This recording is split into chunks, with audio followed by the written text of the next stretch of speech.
more size Scandium ఏదమ్మా? versus scandium. Scandium more size. Small size. Sir, sir, Upender sir. Sir, Upender sir. Sir. Recording start చేశాను sir ఇంకా. చేయండి sir. Okay, question తర్వాత regular class start చేశాను. Okay sir. Right sir.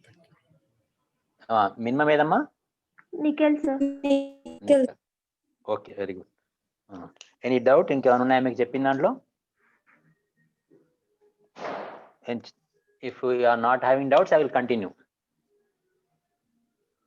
Okay sir, continue. Right. మనము first ఏంటంటే ionisation potential, PR properties ఒకసారి చూద్దాము. తొందరగా అయిపోతుంది మీకు, ఇది ఆల్రెడీ నిన్న చెప్పుకున్నాం కనుక. మనకి ఏముంటాయి ఇంకా? Electronegativity, electropositivity, electron affinity and density. తర్వాత మెటాలిక్ ప్రాపర్టీస్, మెటాలిక్ నేచర్. ఇవి అయిపోయిన తర్వాత వీళ్ళు enter the melting and boiling points. ఇవి కంప్లీట్ చేసిన తర్వాత ప్రాపర్టీస్ వెళ్ళిపోతాం. సో అయనైజేషన్ పొటెన్షియల్ అంటే all of you know very well. What is ionization potential? Ionization potential directly proportional to the inverse proportional to the size. Size ఎక్కువ ఉంటే IP తక్కువ ఉంటుంది,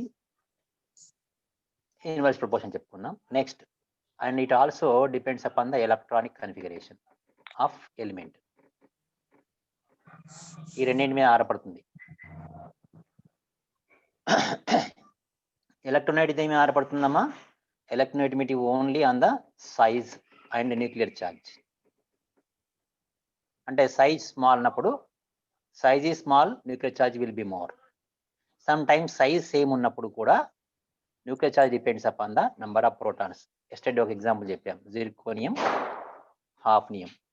ఇందులో 40 ప్రోటాన్స్, ఇందులో 72 ప్రోటాన్స్. కనుక ఆటోమేటికల్లీ సైజ్ సేమ్ ఉంటుంది కనుక దీంట్లో ఎలక్ట్రోనెగటివిటీ ఎక్కువ ఉంటుంది.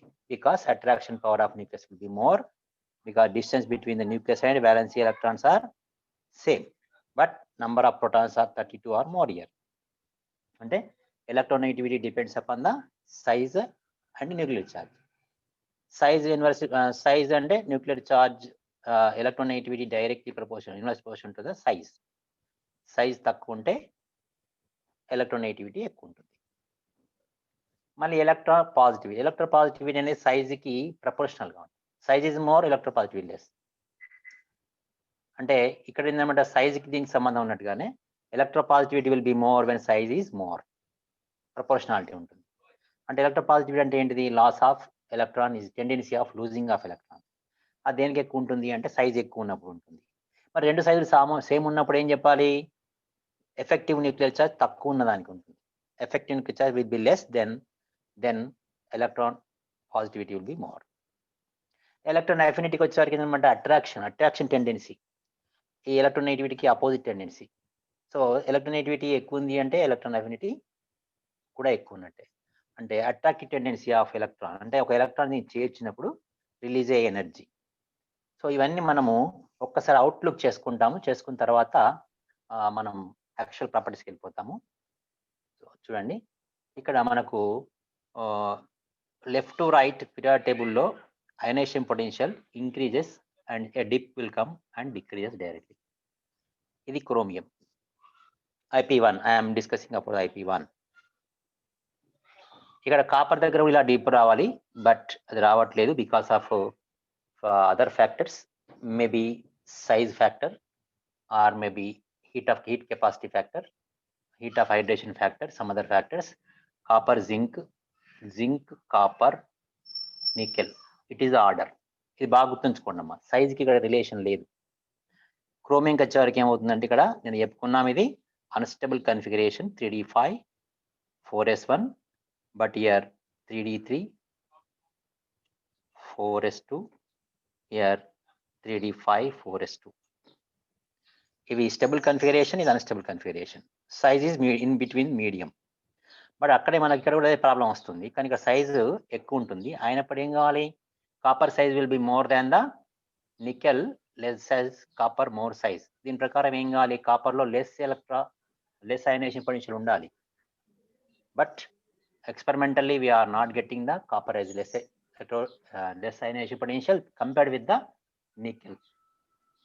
And zinc also having the more electron ionization potential because it has a 3d10 4s2 stable configuration.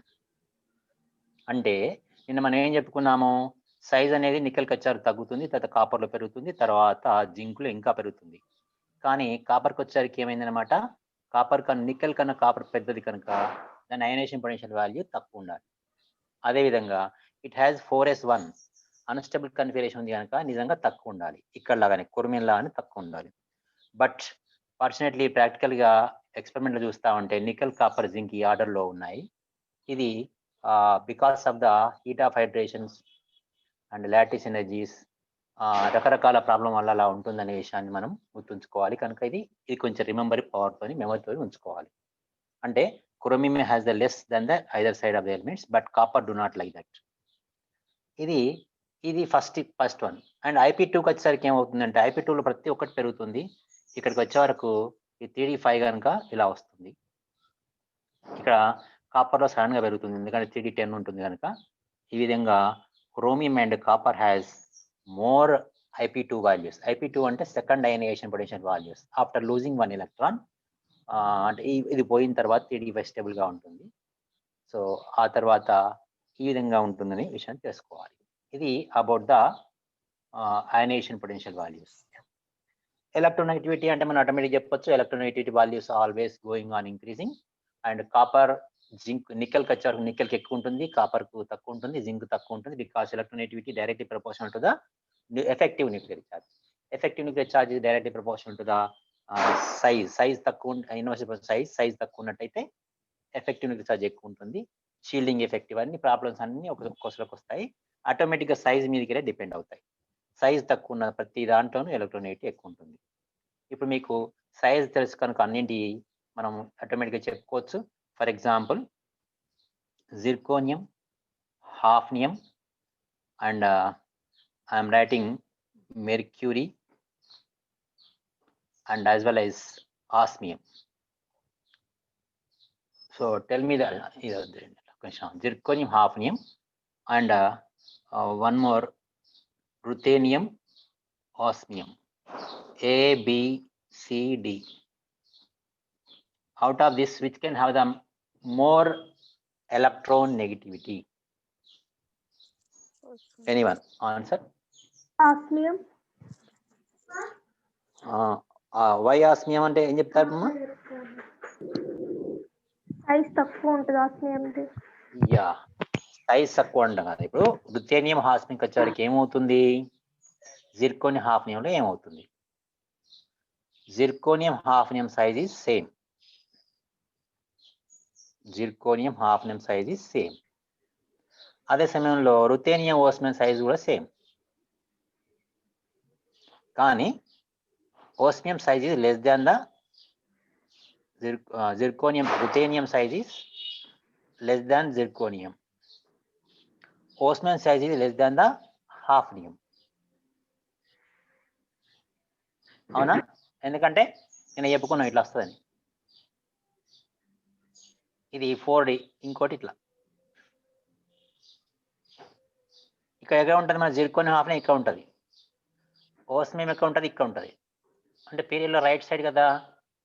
ఇక్కడ జిర్కోనియం టిటానియం, జిర్కోనియం, హాఫ్నియం. ఇక్కడ దాని కింద ఉన్న ఏంటి అనమ్మా, ఐరన్, రుథేనియం, ఓస్మియం. అంటే ఇక్కడ నుంచి ఇక్కడ సైజ్ తగ్గుతుంది కనుక అవుట్ ఆఫ్ ద 4 ఏమవుతుంది అనమాట, osmium has more followed by hafnium. Osmium has more followed by hafnium, followed by ruthenium, followed by zirconium. Size ఈ రెండు సైజ్ తక్కువ సేమ్ ఉంటాయి సైజ్. అంటే దానివల్ల ఏం చెప్తున్నాం మనం, ఇది ఇలా 72 ప్రోటాన్స్, ఇందులో 44, ఇందులో 40. ఈ రెండులో 76 కనుక సైజ్ తక్కువ ఉంటుంది, 76 ప్రోటాన్స్ ఉంటాయి. కొంచెం సైజ్ ఎక్కువ ఉంటుంది, 72 ఉంటుంది. సైజ్ పెరిగింది కనుక ఆటోమేటిక్ ఏమవుతుంది, ఎలక్ట్రోనెగటివిటీ తగ్గుతుంది, న్యూక్లియర్ ఛార్జ్ తగ్గుతుంది. తర్వాత 44లో ఎక్కువ ఉంటుంది, 40లో తక్కువ ఉంటుంది. ఈ విధంగా యాక్చువల్గా అయితే ఎలక్ట్రోనెగటివిటీ లెఫ్ట్ టు రైట్ పెరుగుతుంది కనుక ఆటోమేటిక్గా చెప్పొచ్చు కానీ టాప్ టు బాటమ్ ఏమవుతుంది, తగ్గుతుంది. కానీ ఇక్కడ ఏమవుతుంది, టాప్ టు బాటమ్ తగ్గట్లేదు. ఎందుకు తగ్గట్లేదు అనే విషయం నేను చెప్పుకున్నాను. ఎందుకు తగ్గట్లేదు? Because of lanthanide contraction. Lanthanide contraction కారణంగా ఈ రెండు సైజులు సమానంగా ఉండి 32 ప్రోటాన్స్ ఎక్స్ట్రా అడిషన్ గా వచ్చేసి ఆ కారణం చేతనే ఓస్మియంలో లేదా హాఫ్నియంలో ఎలక్ట్రోనెగటివిటీ పై దానికన్నా ఎక్కువ ఉంటుంది. అంటే ఇక్కడ ఏమవుతుంది, మన టిటానియం తర్వాత ఏమొస్తుంది మనకి, హాఫ్నియం తర్వాత జిర్కోనియం. ప్రతి దాంట్లోనూ ప్రతి ఎలిమెంట్ లోనూ ఏమవుతుంది, ఇక్కడ ఖచ్చితంగా మనం ఏం చెప్పుకోవచ్చు, ఇక్కడ first third 3D series element followed by 5D series element followed by 4D series element. ఇది electronegativity order after third B. అంటే మిగతా అన్నిగా example titanium, hafnium, zirconium, zinc, mercury, cadmium. ఇంకోటి తీసుకుంటే ఫర్ ఎగ్జాంపుల్ కోబాల్ట్, ఇదేంటిదమ్మా, ఇరీడియం, రోడియం. ఇది ఇట్లా గుర్తుపెట్టుకోండి. ఇది ఎలక్ట్రోనెగటివిటీ. ఎలక్ట్రోపాజిటివ్కి వచ్చేవారికి ఏమవుతుంది, లూజింగ్ టెండెన్సీ. లూజింగ్ టెండెన్సీ దేనికి ఎక్కువ ఉంటుందమ్మా, ఏదైతే సైజు ఎక్కువ ఉందో అది. సైజ్ సేమ్ ఉన్నప్పుడు ఏమవుతుంది, ఎఫెక్టివ్ న్యూక్లియర్ ఛార్జ్ తక్కువ ఉండాలి.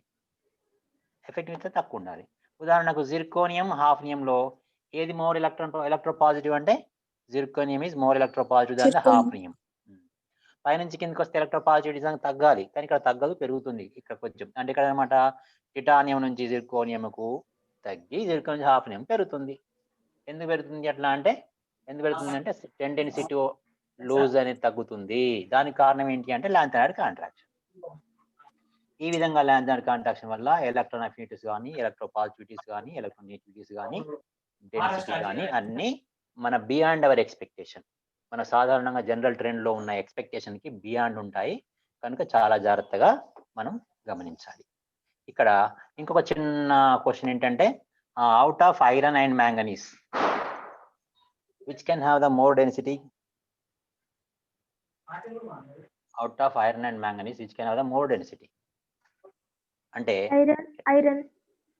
ఎందుకని చెప్పండి, మ్యాంగనీస్ అనేది ఐరన్ అనేది పక్క పక్కన ఉంటాయి, కానీ మ్యాంగనీస్ 25 ప్రోటాన్స్, 26 ప్రోటాన్, 26 + 26 52.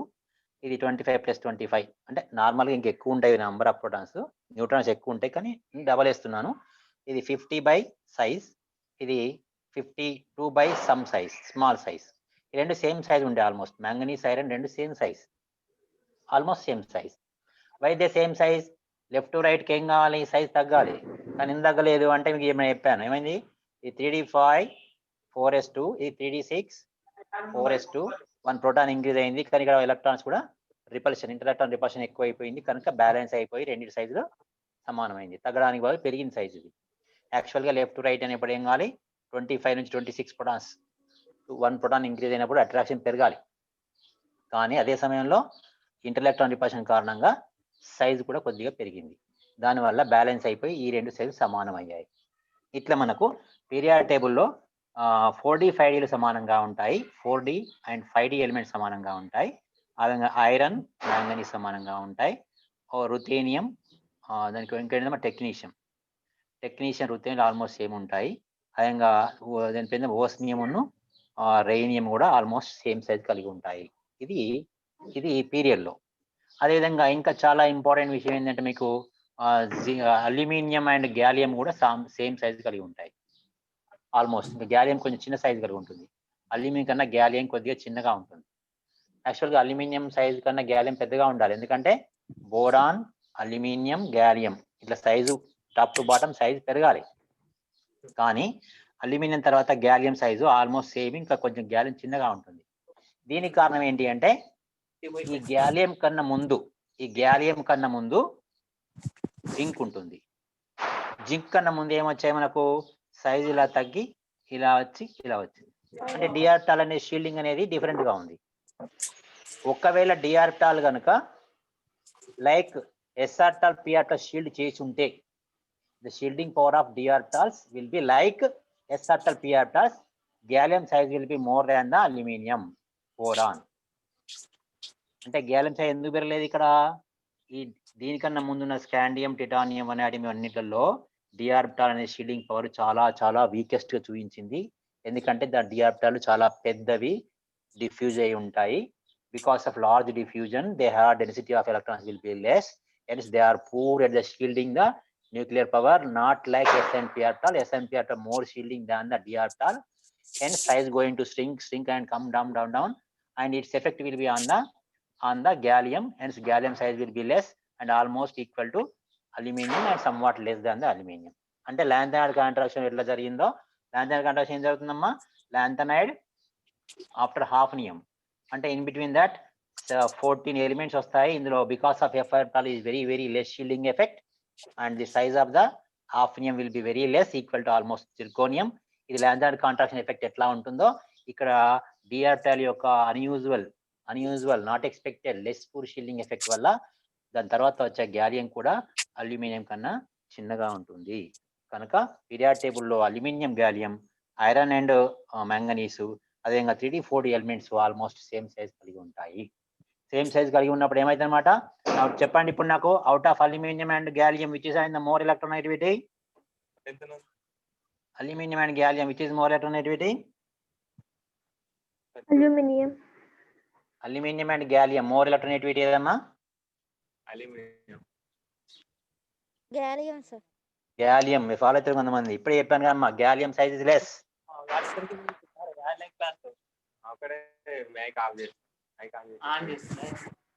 ఎవరు మాట్లాడుతున్నారు? ఎవరు మాట్లాడేది?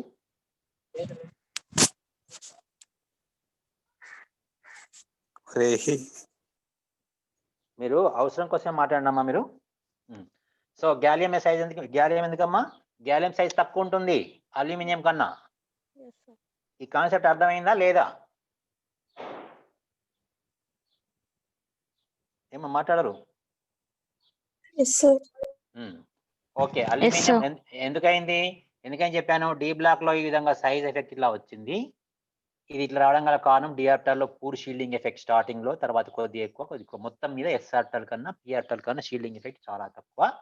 కనుక తర్వాత వచ్చే దీని ఎఫెక్ట్ దేని మీద పడుతుంది? గ్యాలియం మీద పడుతుంది. గ్యాలియం సైజ్ బాగా డౌన్ అయిపోతుంది, అనుకోకుండా అల్యూమినియం కన్నా తక్కువ అయిపోతుంది. ఈవెన్ తో వన్ షెల్ పెరిగినప్పటికి కూడా gallium size is less than the aluminium.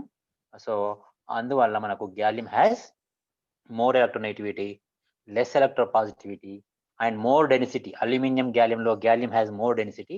సాధారణంగా డెన్సిటీ టాప్ టు బాటం పెరుగుతుంది, లెఫ్ట్ టు రైట్ పెరుగుతుంది. కానీ అల్యూమినియం గ్యాలియంలో సడన్ గా ఇంక్రీజ్ ఇన్ ద డెన్సిటీ. ఎందుకంటే సైజ్ తగ్గింది, బరువు పెరిగింది. అల్యూమినియంలో 13 ప్రోటాన్లు 13 న్యూట్రాన్లు అనుకుంటే, గ్యాలియంలో 31 ప్రోటాన్స్ 31 న్యూట్రాన్స్. అంటే సడన్ గా మనకు 18 ప్రోటాన్స్ 36 ప్రోటాన్స్ పెరిగాయి, కానీ సైజ్ మాత్రం ఇంకా తగ్గింది. కనుక డెన్సిటీ అనేది పెరుగుతుంది. ఈ విధంగా మనకి ఎక్కడెక్కడైతే షీల్డింగ్ ఎఫెక్ట్ బాగా వస్తుందో, ఎక్కడెక్కడైతే ఇంటర్ఎలక్ట్రాన్ రివర్స్ వస్తాయో, మనం అనుకున్న దానికన్నా భిన్నంగా మనకు ప్రాపర్టీస్ ఉంటాయి. Now coming to the, within short time I am going to complete this metallic properties and melting points. So metallic nature ఏమవుతుందమ్మా? లెఫ్ట్ టు రైట్ ఎవరికైనా తెలిసి చెప్పండి. I am going to discuss about the metallic nature.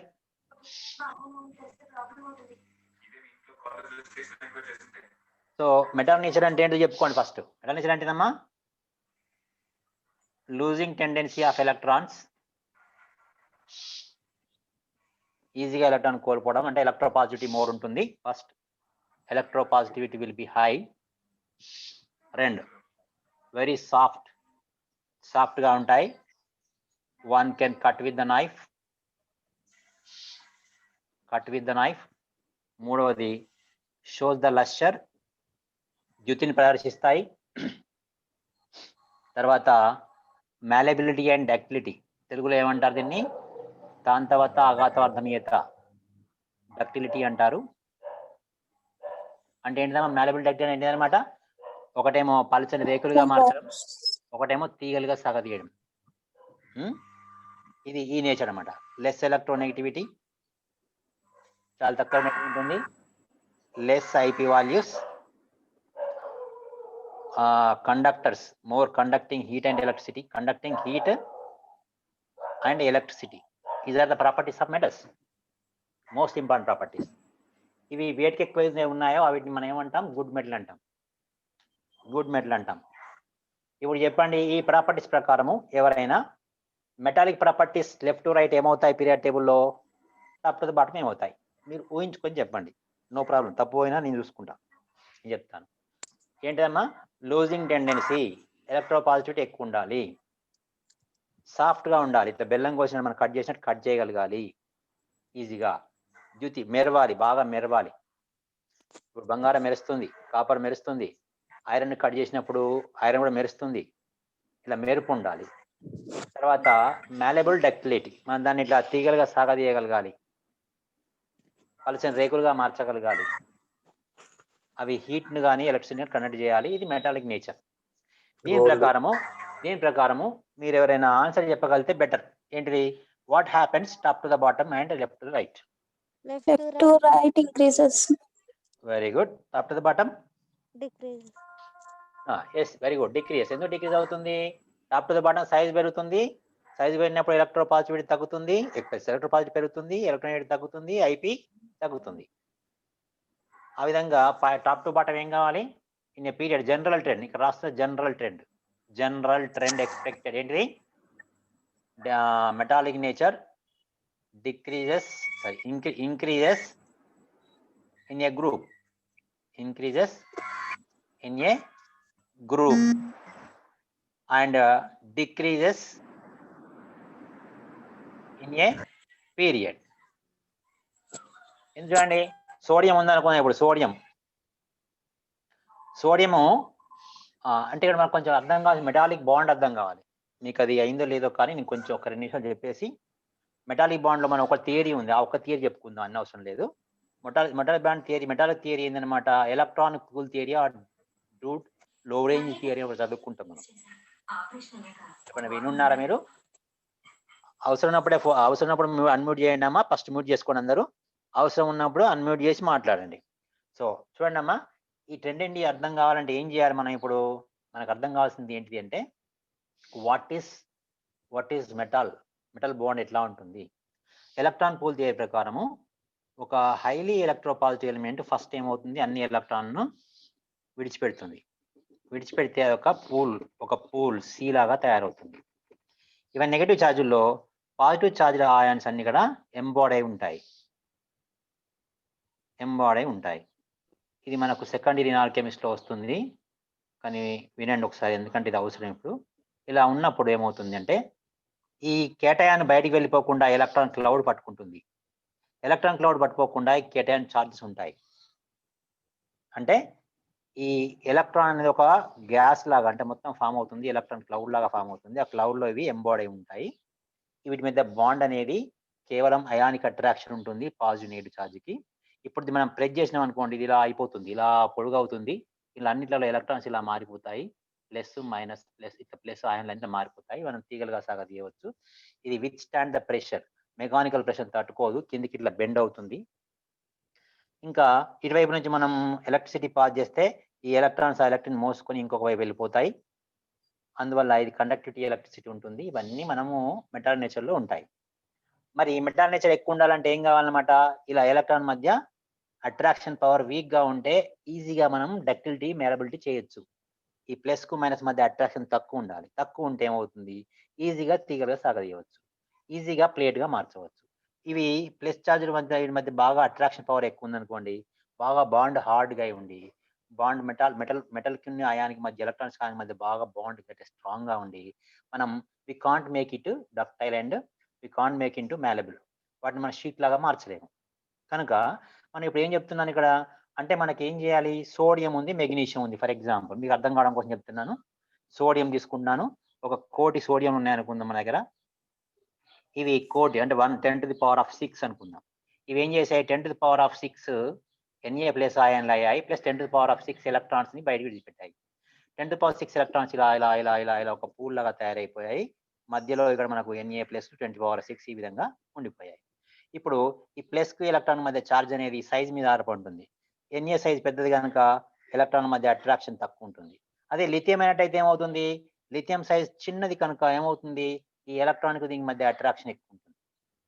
కనుక లిథియంతో form అయిన ఈ bond మనం ఈజీగా stretch చేయలేము, కానీ సోడియంతో ఫామ్ అయ్యేదాన్ని ఈజీగా మనం ఈజీగా డక్టైల్ చేయొచ్చు. అదే సీజియం అయితే ఏమవుతుంది, సీజియం చాలా పెద్దది కనుక న్యూక్లియస్ పవర్ చాలా తక్కువ ఉంటుంది కనుక ఎలక్ట్రాన్ బాగా అటాచ్ చేయలేదు కనుక ఈజీగా దాన్ని మనము మాలబుల్ చేయొచ్చు, డక్టైల్ చేయొచ్చు. అదేవిధంగా దాని మీద మనం కాంతి పడినట్టయితే అందులోకి వెళ్ళి ఎలక్ట్రాన్స్ బయటికి వెళ్ళిపోతాయి. ఫోటో ఎలక్ట్రిక్ ఎఫెక్ట్ కూడా మనం సీజియంలో అవుతుంది, కానీ లిథియంలో కాదు. దీనికి కారణం ఏంటి అంటే లిథియంలో ఉన్న ఎలక్ట్రాన్లు సోడియం చార్జెస్ ఎలక్ట్రాన్ గట్టిగా పట్టుకుంటాయి.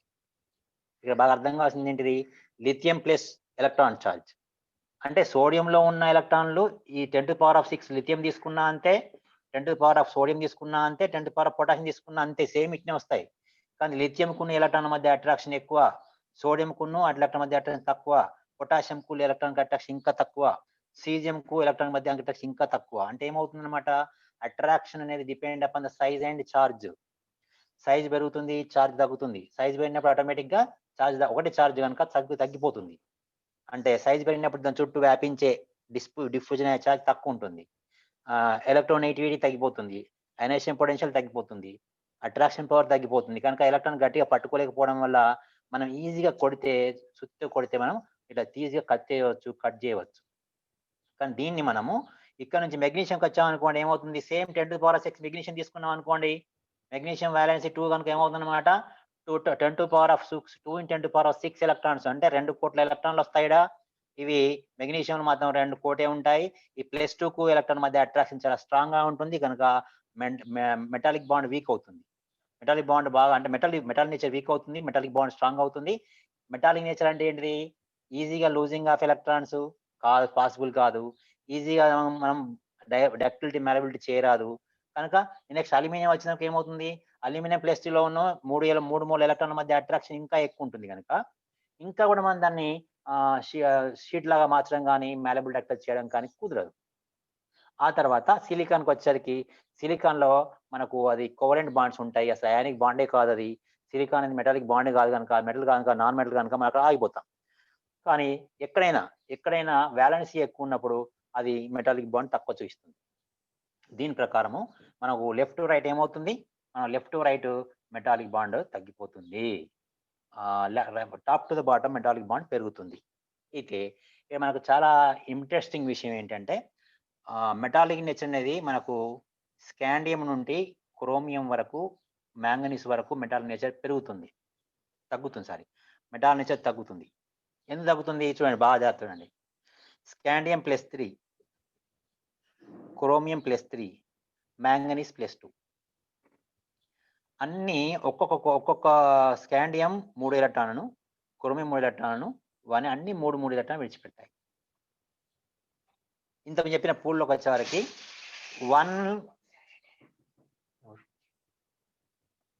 ఒక్క నిమిషం ఇప్పుడు వస్తా లైన్ ఉండండి.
ఎగ్జామ్ డిస్టర్బ్ కావట్లా?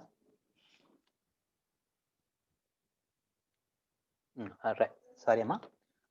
ఇక్కడ ఏమైందిరా చూడండి, సైజు యాజ్ పాసిబుల్ అయితే ఏమవుతుంది మనకి, ఇక్కడ సైజ్ తగ్గినప్పుడు ఇలా మారినప్పుడు ఇక్కడ నుంచి ఇక్కడికి ఏమైంది, అన్నిట్లలో ఒక్కొక్కటి 3 ఎలక్ట్రాన్లు మాత్రం విడిచిపెడుతుంది. ప్రతి ఒక్కటి సైజ్ తగ్గుతుంది, అంటే అట్రాక్షన్ పెరుగుతుంది. అట్రాక్షన్ పెరిగినప్పుడు ఏమవుతుంది, మెటాలిక్ బాండ్ స్ట్రాంగ్ అవుతుంది. మెటాలిక్ బాండ్ స్ట్రాంగ్ అవుతుంది అంటే మెటాల్ నేచర్ తగ్గిపోతుంది. అదే సమయంలో ఇక్కడ మనకి స్కాండియంలో +3లో 3d0 ఉంటుంది, కానీ వెనాడియం +3లో 3d2 ఉంటుంది, టిటానియం +3లో 3d1 ఉంటుంది, ఇంకా పక్కన వచ్చి Mn+2లో D5 ఉంటుంది, క్రోమియం +3లో D3 ఉంటుంది. ఈ మీద ఉన్న పోయిన ఎలక్ట్రాన్లతో మనకు మెటాలిక్ బాండ్ ఫామ్ అవుతుంది. ఇందులో ఉన్న డి ఆర్టాలు ఒకటికొకటి షేర్ చేసుకొని కోవలెంట్ బాండ్ ఫామ్ చేసేసి వెరీ హార్డ్ బాండ్ ఫామ్ చేసేసి వాటి మెటాలిక్ నేచర్ని బాగా తగ్గించుకుంటాయి. ఓన్లీ మెటాలిక్ బాండ్తో కాకుండా ఇలా కోవలెంట్ బాండ్ ఫార్మేషన్ కూడా జరుగుతుంది. రెండు జరుగుతున్నాయి కనుక left to right metallic bond as usually బాగా తగ్గిపోతుంది. తగ్గిపోయి ఇక్కడికి వచ్చిన తర్వాత కాన్స్టెంట్ అయిపోయిన తర్వాత ఇక్కడ మళ్ళీ మెటాలిక్ నేచర్ పెరుగుతుంది, మెటాలిక్ బాండ్ తగ్గుతుంది. ఎందుకంటే ఇక్కడ కాపర్ లో 3d10 అవుతుంది, కాపర్ ప్లస్లో, జింక్ +2లో 3d10 ఉంటుంది. ఇక్కడ వ్యాలెన్సీ బాండ్ ఫార్మేషన్ పాసిబుల్ కాదు, ఓన్లీ మెటాలిక్ బాండ్ ఫార్మేషన్ అవుతుంది. మెటాలిక్ బాండ్ ఫార్మేషన్ అయినప్పుడు ఏమవుతుందంటే ఇంతకుముందు మెగ్నీషియంలో సోడియంలో ఎలా చెప్పుకున్నామో ఆ విధంగా ఈజీగా మనం దాన్ని మలబిలిటీ డక్టిలిటీ చేయొచ్చు. కనుక క్రోమియము, టంగ్స్టను, ఐరన్ ఇవన్నీ కూడా చాలా bad metals, very very bad metals. Metal nature is very less.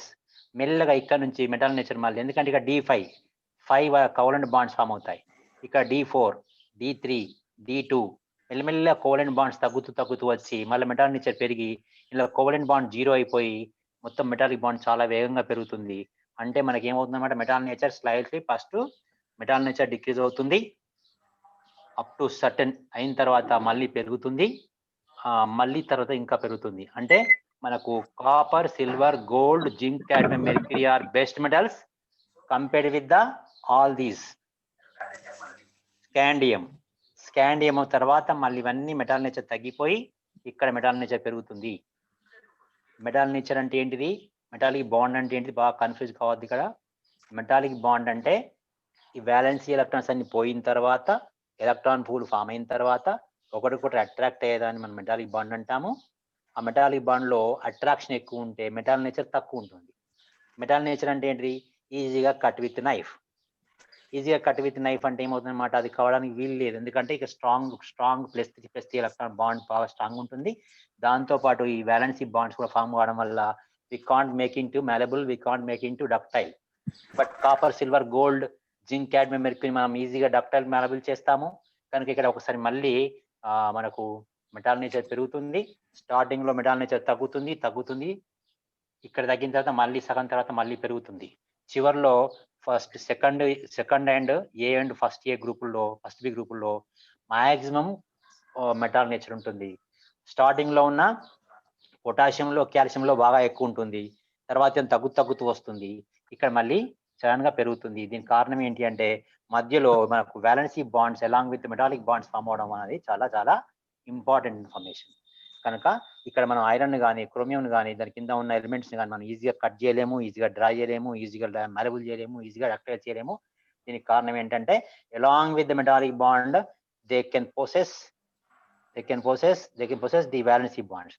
అందులో టిటానియంలో ఒకటే వ్యాలెన్సీ బాండ్ ఫామ్ అవుతుంది, వెనాడియంలో 2 ఫామ్ అవుతాయి, క్రోమియంలో 3 ఫామ్ అవుతాయి, మ్యాంగనీస్లో 4 ఫామ్ అవుతాయి, ఈ ఐరన్లో మ్యాంగనీస్లో 5 ఫామ్ అవుతాయి, ఐరన్లో 4 ఫామ్ అవుతాయి, మళ్ళీ కోబాల్ట్లో 3 ఫామ్ అవుతాయి, నికెల్లో 2 ఫామ్ అవుతాయి, కాపర్లో 1 ఫామ్ అవుతుంది. డీలో మళ్ళీ ఎలాంటి ఫార్మేషన్ లేదు, డీలో ఓన్లీ మెటాలిక్ బాండే ఉంటుంది. కాపర్, సిల్వర్, గోల్డ్లో అందువల్ల అవి మ్యాలబుల్ డక్టైల్ ఉంటాయి. కనుక మళ్ళీ ఒకసారి చెప్తున్నాను, లెఫ్ట్ టు రైట్ అనేది నిజానికి లెఫ్ట్ టు రైట్ యాక్చువల్గా ఏం కావాలి, మెటాలిక్ నేచర్ తగ్గాలి, తగ్గుతూ వచ్చి మళ్ళీ పెరుగుతుంది. ఇది చాలా చాలా ఇంట్రెస్టింగ్ ఇష్యూ ఇక్కడ, ఇది బాగా గుర్తుపెట్టుకోండి. So out of all these metals copper, gold, silver, copper, gold and zinc, cadmium, mercury are best metals in the D block elements. Even though left to right metallic nature decreases. ఎడమ నుంచి కుడికి వెళ్ళిన కొద్దీ metallic nature తగ్గాల్సిన అవసరం ఉన్నప్పటికీ మనకు scandium నుంచి nickel వరకు ఉన్న, నికెల్ తర్వాత ఉన్న కాపర్, జింకుల్లో మంచి మెటాలిక్ నేచర్ ఉంటుంది. మెటాలిక్ బాండ్ స్ట్రాంగ్ ఉన్నది వీటిలలో, మెటాల్ నేచర్ ఎక్కువ ఉన్నది వీటిలలో. అంటే ఈ ఎస్ బ్లాక్ ఎలిమెంట్స్ తర్వాత ఖచ్చితంగా గుడ్ మెటల్స్ ఏవి అంటే మళ్ళీ first year, second year, B మాత్రమే ఉంటాయి. ఇది గమనించండి. ఇది మనకు బాగా అర్థమయ్యే విషయం ఏంటంటే మెటాలిక్ బాండ్ అనేది ఎక్కువ ఉండాలి, మెటాలిక్ నేచర్ ఎక్కువ ఉండాలంటే ఏముండాలి, కేవలం అయానిక్ అట్రాక్షన్ మాత్రమే ఉండాలి. అది కూడా చార్జ్లు లార్జ్ సైజ్ ఆఫ్ కెటయాన్ ఉండాలి, ఎలక్ట్రాన్స్ నెంబర్ తక్కువ ఉండాలి. దీన్ని బట్టి cesium is the best metal in the total periodic table because it has very largest size and having the attraction between the electron is very, very less.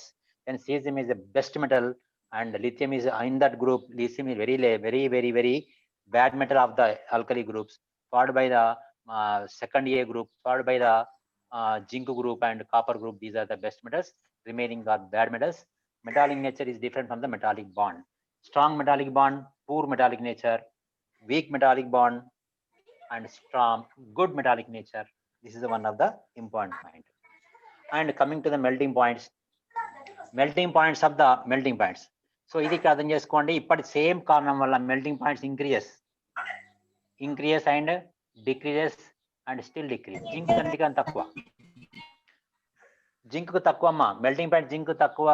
ఎందుకు తక్కువ? Copper convert ఎంత తక్కువ అంటే zinc లో ఓన్లీ మెల్టింగ్ మెటాలిక్ బాండే ఉంటుంది. Copper లో metallic bond with the D1 ఉంటుంది. వీటిలో D2, D3, D4 ఉంటాయి. ఇక్కడ స్కాండియం లో మళ్ళీ మెల్టింగ్ పాయింట్ తక్కువ ఉంటుంది. ఎందుకంటే ఇందులో ఓన్లీ మెటాలిక్ బాండే ఉంటుంది. ఎందుకంటే D0, ఇలా D1, టిటానియంలో D1 ఉంటుంది, ఇలా D2 ఉంటుంది, D3 ఉంటుంది, D4 ఉంటుంది, D5 ఉంటుంది, మరిగా D4 ఉంటుంది, D3 ఉంటుంది, D2 ఉంటుంది. ఖాళీ ఎలక్ట్రాన్లు అంటే మీకు తెలుసు అనమాట. ఎంత చూడండి, 3D1 ఇది టిటానియం +3 వచ్చే వరకు 3D1 4H0, ఇక్కడ వచ్చారు 3D2 4H0. మ్యాంగనీస్కి వచ్చే వరకు మ్యాంగనీస్ +2 అంటే ఎంతమ్మా? 3D5. అదే ఐరన్ +2 అంటే ఏంటన్నమాట? 3D6. 3D6 అయ్యేసరికి ఏమవుతుంది, మనకు 4 ఒంటరి ఎలక్ట్రాన్లు మాత్రమే ఉంటాయి. 1 2 3 4 5 6 అంటే 4 ఒంటరి ఎలక్ట్రాన్లు ఉంటాయి. 3D7 అంటే 3 ఉంటాయి. 3D8 అంటే 2 ఉంటాయి. 3D9 అంటే 1 ఉంటుంది. అంటే ఇప్పుడు ఏం జరిగింది, నీకు రాను వ్యాలెన్సీ బాండ్స్ తగ్గిపోతున్నాయి. ముందు వ్యాలెన్స్ బాండ్ పెరుగుతున్నాయి, తర్వాత వ్యాలెన్స్ బాండ్ తగ్గుతున్నాయి, వ్యాలెన్స్ బాండ్ 0 అవుతున్నాయి. అయితే వ్యాలెన్స్ బాండ్స్ ఎంత పెరుగుతున్నాయో అంతంత హార్డ్ మెటల్ అవుతుంది. అప్పుడు మెటాలిక్ బాండ్ చాలా స్ట్రాంగ్ అవుతుంది. ఆ మెటాలిక్ బాండ్ తో పాటు వాలెన్సీ బాండ్స్ ఉండడం వల్ల చాలా హార్డ్ గా వాడడం వల్ల వాటి మెల్టింగ్ పాయింట్స్ కూడా ఇట్లా పెరుగుతాయి, పెరిగి మళ్ళీ తగ్గి ఇంకా తగ్గుతాయి. అయితే అబ్నార్మల్ గా మ్యాంగనీస్ కు మెల్టింగ్ పాయింట్ చాలా తక్కువ ఉంటుంది. ఇది ఒకటి స్పెషల్ ఫీచర్ గుర్తుంచుకోండి. ఇవన్నిటిలో మ్యాంగనీస్ చాలా తక్కువ ఉంటుంది వాటి కన్నా. ఈవెన్ ఇందుకు D5 సిస్టమ్ ఉన్నప్పటికీ వాటి తక్కువ ఉంటుంది. ఎందుకంటే దీని యొక్క క్రిస్టల్ స్ట్రక్చర్ ఇస్ డిఫరెంట్. దీని క్రిస్టల్ స్ట్రక్చర్ వల్ల కారణాల వల్ల మ్యాంగనీస్ కి ఇటుపక్క వాటికన్నా తక్కువ ఉంటుంది. అది ఒకటి ఎక్స్క్లూజన్. మిగతా అన్ని నేను చెప్పినట్టుగానే ఉంటాయి. మీరు ఎక్కడ మెల్టింగ్ పాయింట్ చూసినప్పుడు, వాల్యూ చూసినప్పుడు మ్యాంగనీస్ తక్కువ ఉంటుంది, మిగతా అన్ని అనుకున్నట్టే ఉంటాయి, చెప్పినట్టే ఉంటాయి. దీనికి కారణం ఏంటన్నమాట, అలాంగ్ విత్ మెటాలిక్ బాండ్ ఇది వ్యాలెన్సీ బాండ్స్ కూడా ఫామ్ చేసుకుంటున్నాయి. వ్యాలెన్సీ బాండ్ ఫామ్ చేసినప్పుడు ఓటుకోటి వ్యాలెన్సీ బాండ్ ఫామ్ చేసుకున్నప్పుడు స్ట్రాంగ్ బాండ్స్ అయిపోయి కార్బన్ లాగా, డైమండ్ లాగా స్ట్రాంగ్ అయిపోతాయి. స్ట్రాంగ్ అయిపోవడం వల్ల అవి ఈజీగా మెల్ట్ కావు కనుక మనకు మెల్టింగ్ పాయింట్ చాలా ఎక్కువ ఉంటుంది. కనుక స్కాండియం తర్వాత టిటాన్ తర్వాత జింక్ కు చాలా తక్కువ ఉంటుంది. అనుకోకుండా because of crystal structure manganese have the less melting point. అది దాని యొక్క క్రిస్టల్ స్ట్రక్చర్. ఎందుకంటే ఇవన్నీ FCC, BCC, CCP అనే నిర్మాణాలు కలిగి ఉంటాయి కనుక వాటిలో క్రిస్టల్ స్ట్రక్చర్ డిఫరెంట్ గా ఉంటుంది కనుక ఆ కారణం చేత మాత్రమే అది తక్కువ మెల్టింగ్ పాయింట్ కలిగి ఉంటుంది. మిగతా ఈ మెల్టింగ్ పాయింట్ మీద ఆధారపడి ఉంటాయి. So with this I completed the periodic properties and I am going to continue the now properties of the d block elements. Properties. ఇప్పుడు ప్రాపర్టీస్కి వచ్చేసరికి నేను ఎందుకమ్మా కొంచెం టకటగా చెప్పేస్తానమ్మా, ఎందుకంటే పాయింట్స్ చాలా ఉన్నాయి. సో ప్రాపర్టీస్, ఈ ప్రాపర్టీస్కి వచ్చేసరికి ఏమవుతుందంటే మెయిన్గా డి బ్లాక్ ఎలిమెంట్స్ యొక్క కాంపౌండ్స్, ట్రాన్స్ ఎలిమెంట్స్ యొక్క కాంపౌండ్స్ యొక్క ప్రాపర్టీస్ ఎస్ బ్లాక్ కన్నా పి బ్లాక్ కన్నా డిఫరెంట్గా ఉంటాయి. ఎందుకు ఉంటాయంటే s block more electropositive, p block more electronegative, d block elements మాత్రం ఇన్ బిట్వీన్ దట్. ఫస్ట్ అంటే వాటికి కన్సిడరబుల్ ఎలక్ట్రోనెగటివిటీ ఉంటుంది. ఇది గుర్తుంచుకోండి బాగా. D block elements have the considerable electronegativity, not too much high, not too much less. These are the very less electronegativity, these are the more electronegativity, but these are having the conceivable electronegativity. First point. Second one, ఇది చాలా important. It's electron configuration n-1 into d 1 to 10 and ns 0 or 1 or 2 నేను చెప్పుకున్నా. వీటి మధ్య energy gap is very less. Energy gap is very less. మనకు హాఫ్బౌ సూత్రం ప్రకారం ఏమవుతుందిరా అంటే ఎలక్ట్రాన్ ఫస్ట్ 4s లో జాయిన్ అవుతాయి. జాయిన్ అయిన తర్వాత దీని ఎనర్జీ పెరిగిపోతుంది. పెరిగిపోగానే వెంటనే నెక్స్ట్ ఎలక్ట్రాన్ 3Dలోకి వస్తుంది. అంటే 3Dలోకి చేరుతుంది ఎందుకంటే n-1లోకి చేరుతాయి. కానీ n-1కి 4sకి n-1కి Dకును ns మధ్య ఎనర్జీ గ్యాప్ చాలా తక్కువ ఉంటుంది. Very less. కనుక in the chemical reaction along with the ns, the n-1 into d orbitals also involved in the chemical reaction. This is one of the most important. Third factor, ఈ 3 factors మొత్తం all ప్రాపర్టీస్కి important అమ్మా, బాగా గుర్తుంచుకోండి, అర్థం కాదు మళ్ళీ అడగండి. And sufficient number of empty p, d and s orbitals in the valence shell. ఈ 3 పాయింట్స్ వల్ల వీటి యొక్క ప్రాపర్టీస్ అన్ని చాలా డిఫరెంట్ గా ఉంటాయి. మళ్ళీ ఒకసారి చెప్తున్నాను, why d block elements have the different in properties? Why d block elements are different in the properties? s block కన్నా p block కన్నా ఈ కాంపౌండ్స్ డిఫరెంట్ క్యారెక్టరిస్టిక్ ప్రాపర్టీస్ ఎందుకు కలిగి ఉన్నాయి? మళ్ళీ చెప్తాను, వినండి, అర్థం కాకపోతే మళ్ళీ అడగండి. ఇక్కడే చాలా ముఖ్యం. మనం మిగతా అన్ని టకటక అయిపోతే పావుగంటలు అయిపోతాయి మొత్తం ప్రాపర్టీస్ అన్ని, మీరు ఏదైనా కానీ.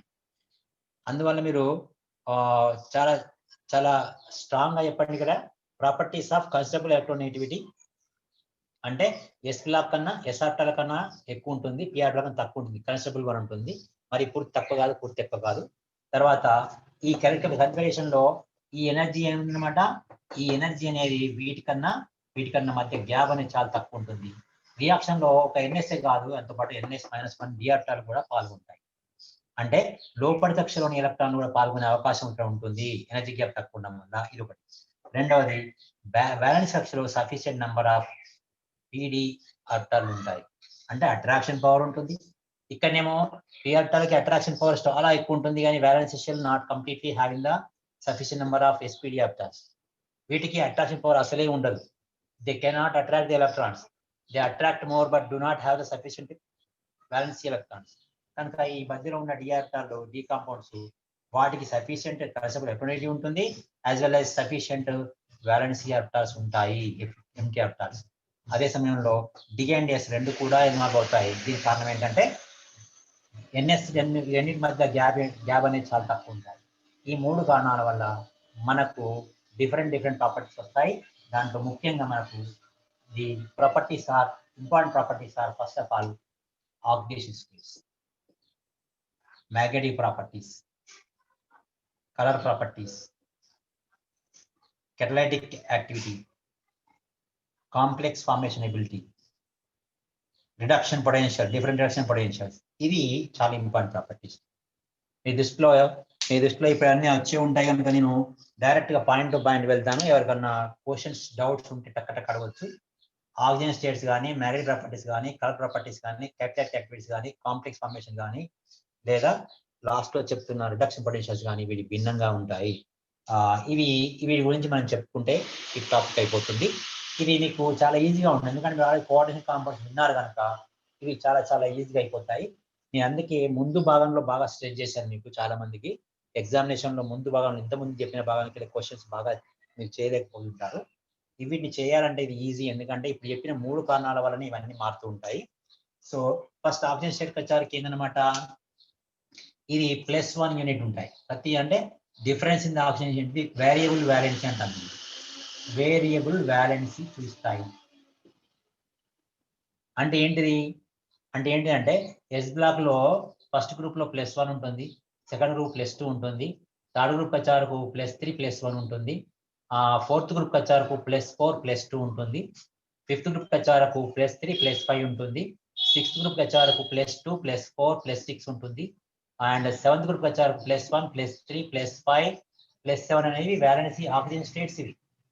ఇది క్లోరిన్ గ్రూప్, ఇది sulphur group, oxygen sulphur group, ఇది నైట్రోజన్ గ్రూప్, ఇది కార్బన్ గ్రూప్, ఇది బోరాన్ గ్రూప్, ఇది లిథియం గ్రూప్, ఇది బెరిలియం గ్రూప్. ఇంతే ఉంటాయి ఆక్సిజన్ స్టేట్స్. ప్రతి దాని మధ్య రెండు తేడా ఉన్నాయి చూడండి, రెండు తేడా ఉన్నాయి +2. కేవలం టాప్ మోస్ట్ ఉన్న ఎలిమెంట్ అయిన నైట్రోజన్ మాత్రమే మనకు +1 +2 +3 +4 +5 5 రకాలు చూపిస్తుంది. దాని తర్వాత ఆక్సిజన్ మాత్రమే -1 -2 +1 +2 అని చూపిస్తాయి, కానీ కింద ఉన్నాయన్ని మాత్రం ఈ విధంగానే చూపిస్తాయి. దీనికి కారణం ఏంటంటే ఒక ఎలక్ట్రాన్ జంప్ అయినప్పుడు మనకు 2 ఎలక్ట్రాన్ అంపేర్ అవుతా ఉంటాయి, ఈ విధంగా ఉంటాయి. కానీ ఇక్కడికి వచ్చేవరకు ఏంటంటే వేరియబుల్ వ్యాలెన్సీ రకరకాలుగా ఉంటుంది. మళ్ళా just 1 unit difference, 1 unit difference. ఇక్కడ 2 యూనిట్స్ డిఫరెంట్ ఉన్నాయి, ఇక్కడ 1 యూనిట్. అంటే +1 +2 +3 +4 +5 ఇట్లా వరుసగా ఈ విధంగా 1 యూనిట్ డిఫరెన్స్ ఉంటాయి. దానికి డిఫరెన్స్ ఒకటి. నెక్స్ట్ వేరియబుల్ వ్యాలెన్సీ ఉండేదే కాకుండా ఈ విధంగా ఉంటాయి. తర్వాత మాక్సిమం వ్యాలెన్సీ ఎంత ఉంటుంది అంటే మాక్సిమం వ్యాలెన్సీ అనేది మనకు +7 +8 వరకు ఉంటాయి ఆక్సిజన్ స్టేట్స్. మనము ఒక గ్రూప్ చెప్పుకున్నప్పుడు scandium, titanium, vanadium, chromium, manganese అన్ని గ్రూప్లకు వచ్చేవారికి ఏముంటుందంటే ఇది ఆల్రెడీ మీరు చాలాసార్లు ఎగ్జామినేషన్ రాసి ఉంటారు కనుక నేను మీరు డౌట్ అడిగితే చెప్తాను ఇప్పుడే. Manganese, iron, cobalt, nickel, copper, zinc 3 6 4 పడుతున్నా. ఇది ఓన్లీ +3 మాత్రమే. ఇది +3, ఇది +3, ఇది +1 అండ్ +3, ఇది +2, ఇది +2, ఇది +2, +2, +2, +1 అండ్ +2, ఇది +2 మాత్రమే. తర్వాత ఇది +4, ఇది +4 +5, ఇది +4 +5 +6, ఇది +3 +4 +5 +6 +7, ఇది +3 +4 +5 +6, ఇది +3 +4 +3 +5 +4, ఇది +2 అండ్ +2 అంతే. ఇది ఎలక్ట్రాన్ వేరియబుల్ వ్యాలెన్స్. చూడండి ఎట్లా ఉందో పిరమిడ్ లాగా. ఇది ఇందులో స్టెబిలిటీ, ఇవన్నీ స్టేబుల్, ఇవన్నీ స్టేబుల్. ఇటు వచ్చేవారికి ఇది స్టేబుల్. ఈ బ్రాకెట్ లో ఉన్నాయి స్టేబుల్ ఆక్సిజన్ స్టేట్స్ అమ్మా. ఈ బ్రాకెట్ లో ఉన్నాయి స్టేబుల్ ఆక్సిజన్ స్టేట్స్. తర్వాత విత్ హై ఆక్సిజన్ కానీ ఫ్లోరిన్ తోని కానీ ఇవి స్టేబుల్ ఆక్సిజన్ స్టేట్స్. నేను I'm going to right the red mark. ఇక మీకు ఏమైనా అర్థం కాకపోతే అడగచ్చమ్మా ఎందుకు అనేది. నేను ఫాస్ట్ గా పోతున్నా కనుక ఎవరైనా అడగవచ్చు. +7 +6 +5 +4 ఇవన్నీ ఏంటి అనమాట highest oxygen states with fluorine and oxygen only. తర్వాత ఇట్లా మీసాల బ్రాకెట్లో పెట్టిన ఏంటి అనమాట అంటే మీడియం స్టేబుల్. ఇవి మీడియం స్టేబుల్ ఉంటాయి.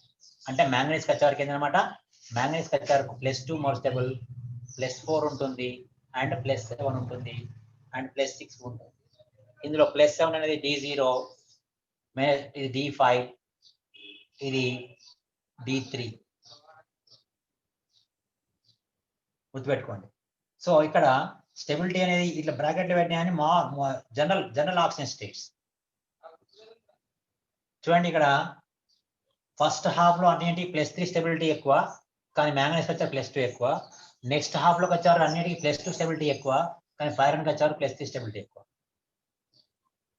సో ఈ స్టెబిలిటీ గురించి ఎట్లా చెప్తున్నాం మనము, ఏది స్టెబుల్ ఎందుకు చెప్తున్నాము అనే విషయాన్ని చెప్పుకున్నప్పుడు లెఫ్ట్ సైడ్ ఉన్నాయేమో తొందరగా సైజ్ ఎక్కువ ఉంటాయి కనుక 3 ఎలక్ట్రాన్లు కోల్పోతాయి.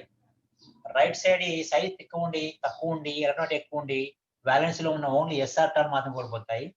ఎస్ఆర్ టాన్ 2 కోల్పోతాయి, +2 మాత్రం వస్తాయి. కానీ ఇక్కడికి వచ్చేవరకు ఏమవుతుంది అనమాట, సైజ్ ఎక్కువ ఉండడం వల్ల, ఎలక్ట్రానిటీ తక్కువ ఉండడం వల్ల, ఎలక్ట్రోపాజిటివిటీ ఎక్కువ ఉండడం వల్ల, అయనైజేషన్ ఇంపాక్ట్ తక్కువ ఉండడం వల్ల, because of all the reasons +3 3 కోల్పోతాయి. కనుక స్టార్టింగ్ లో +3 స్టెబిలిటీ ఉంటుంది, ఎండింగ్ లో +2 స్టెబిలిటీ ఉంటుంది. దాని రీజన్ ఏం చెప్పాను మీకు మళ్ళీ చెప్తున్నాను. ఫస్ట్ రౌండ్ లో ఉన్నవి స్టెబుల్ ఉండడం కారణం ఏంటి, ముఖ్యమైన కారణం ఏంటి అంటే సైజులు పెద్దగా ఉండడము, ఎలక్ట్రానిటీ తక్కువ ఉండడం కనుక SR2 తో పాటు DR2 ఉన్న ఎలక్ట్రాన్ కూడా పోగొట్టుకుంటాయి. కానీ లెఫ్ట్ సైడ్ వచ్చరికి ఏమవుతుంది, రైట్ సైడ్ వచ్చరికి ఏమవుతుంది, వీటికి ఎలక్ట్రోనెగటివిటీ అనేది ఎక్కువ ఉంటుంది కనుక, ఎందుకంటే సైజ్ తక్కువ ఉంటుంది కనుక, అట్రాక్షన్ పవర్ ఎక్కువ ఉంటుంది కనుక అవి గట్టిగా పట్టుకుంటే కనుక ఓన్లీ SR లోని ఎలక్ట్రాన్ మాత్రమే పోతాయి, DR2 ఎలక్ట్రాన్ అంత తేలిగ్గా పోవు కనుక +2 వస్తుంది. అయితే ఒక డౌట్ వస్తుంది అందరికీ కూడా. సో మ్యాంగనీస్ లో ఫెరన్ వచ్చరికి ఏమవుతుంది, మ్యాంగనీస్ లో లెఫ్ట్ సైడ్ ఉంది సైజ్ పెద్దగా ఉంది, రైట్ సైడ్ ఉన్న ఐరన్ లో చిన్నగా ఉంది. ఇది +2 ఉండాలి, +3 ఉండాలి కదా, మరి ఉల్టా ఎందుకు ఉంది అని ఆలోచించినప్పుడు దీనికి మనము చాలా ఈజీగా ఆన్సర్ చెప్పొచ్చు. ఏంటి అంటే ఇప్పుడు ఆక్సిజన్ స్టేట్ కేవలము సైజ్ తో పాటే కాకుండా electron configuration also most important. Electron configuration ఏమవుతుంది చూడండి, మ్యాంగనీస్ లో ఏమవుతుంది, మ్యాంగనీస్ D5 4s2 ఈ 2 పోయినాయి అనుకోండి 3d5 వస్తుంది కనుక స్టెబిలిటీ వస్తుంది. స్టెబిలిటీ వరకు 2 ఎలక్ట్రాన్ పోగొట్టుకొని Mn+2 బాగా స్టేబుల్ అవుతుంది. మరి ఐరన్ కచ్చారికి ఏమవుతుంది, ఐరన్ కచ్చారికి 3d6 4s2 ఇక్కడ 2తో పాటు ఇక్కడ ఒకటి పోగొట్టుకుంటే 3d5 అవుతుంది కనుక 4s0 అవుతుంది కనుక +3 స్టెబిలిటీ. అంటే ఐరన్కి వచ్చేవారికి ఏమవుతుంది, +3 మోర్ స్టెబుల్. అదే మ్యాంగనీస్కి వస్తే ఏమవుతుంది, +2 ఈజ్ మోర్ స్టెబుల్. మళ్ళీ ఒకసారి చెప్తున్నాం, ఇది important point. Mn+2 3d5 4s0 stable, అందుకనే అది తొందరగా ఎలక్ట్రాన్ కోల్పోయి +2 వస్తుంది. కానీ Fe+2కి వచ్చేవారికి ఏమవుతుంది అన్నమాట, ఇది 3d6 4s0 అన్స్టెబుల్ కనుక వెంటనే ఏమవుతుంది, ఇది Fe+3గా మారి ఒక ఎలక్ట్రాన్ కోల్పోయి మనకు 3d5 4s0 అవుతుంది. అందుకని లాంగ్ స్టాండింగ్ లో మనం ఫెర్రస్ సొల్యూషన్ పెట్టినట్టయితే అది ఫెర్రస్ సొల్యూషన్ కాస్త ఫెర్రిక్ గా మారుతుంది. ఎందుకంటే ఎయిర్ తో ఆక్సిడేషన్ అవుతుంది. ఫర్ ఎగ్జాంపుల్ ఇది ఫెర్రస్ సల్ఫైడ్ సొల్యూషన్ అనుకుందాము. ఇది ఫస్ట్ తీసుకున్నాము, ఒక రోజు తర్వాత చూస్తే ఇది ఫెర్రిక్ గా మారిపోతుంది. ఎందుకంటే ఆ ఎయిర్ తో ఆక్సిడేషన్ అయిపోయి ఈ విధంగా స్టెబిలిటీ కొరకు ఎలక్ట్రాన్ లాస్ చేసుకుంటుంది. సో అందువల్ల ఇక్కడ Fe+3 స్టెబుల్ ఉంటుంది, Fe+2 అన్స్టెబుల్ ఉంటుంది. మీరు లాబొరేటరీలో కూడా చూడొచ్చు. ఫెర్రస్ సల్ఫేట్ ఓపెన్ గా పెట్టేస్తే అది మెల్లగా డార్క్ బ్రౌన్ కి వెళ్ళిపోతుంది, ఫెర్రిక్ గా మారుతుంది. దీనికి కారణం ఏంటంటే ఇది ఆక్సిడేషన్ జరిగిపోయి, అంటే స్టెబుల్ ఎలక్ట్రాన్ కన్ఫిగరేషన్ కోసం ఇది ఒక ఎలక్ట్రాన్ కోల్పోతుంది. అదే విధంగా మ్యాంగనీస్ 3+3 కాంపౌండ్స్ ఎక్కడ ఎగ్జిస్ట్ కావు. ఎక్కడ మ్యాంగనీస్ +3 ఉందనుకోండి, ఇది 3d4 4s0 కనుక ఇది వెంటనే ఏమవుతుంది, అయితే Mn+2 అవుతుంది లేదా Mn+4 అవుతుంది. బాగా గుర్తుంచుకోండి, ఇంపార్టెంట్ పాయింట్. Mn+3 ఎందుకు +2 అయితే ఏమవుతుంది అనమాట, 3d5 4s0 అవుతుంది. అంటే ఒక ఎలక్ట్రాన్ లాక్కుంటుంది, రిడక్షన్ అవుతుంది, అంటే ఆక్సిడైజింగ్ ఏజెంట్ గా పనిచేస్తుంది. రిడక్షన్ అవుతుంది అంటే ఎలక్ట్రాన్ లాక్కుంటుంది, అంటే ఇంకో ఆక్సిడైజ్ చేస్తుంది. లేకుంటే ఏమవుతుంది, ఇంకొక ఎలక్ట్రాన్ లాస్ అయిపోయి Mn+4 అవుతుంది, అప్పుడు 3d3 అవుతుంది. 3d3 4s0 ఇది కూడా స్టెబుల్. ఎందుకు స్టెబుల్ అంటే మీకు కోఆర్డినేషన్ కాంపౌండ్స్ చదువుకుంటారు. 3d3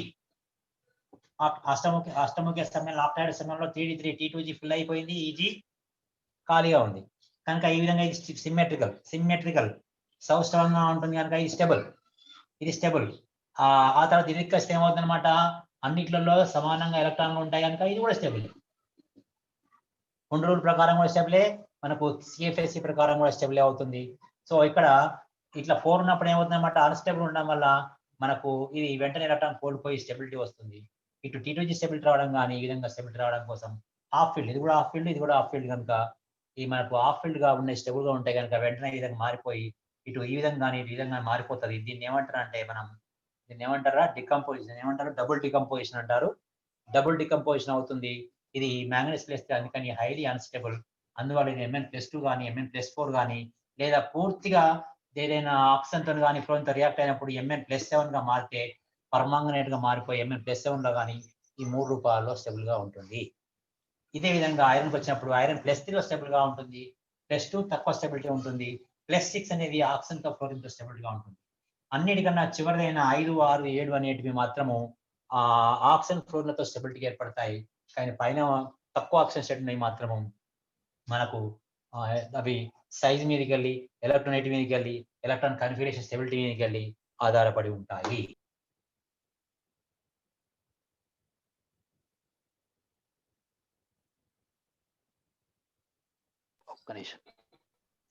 OC has +8 oxygen state and ruthenium has +8 oxygen state. These are topmost, and followed by the manganese has +7 and chromium has the +6. These are the topmost oxygen state elements.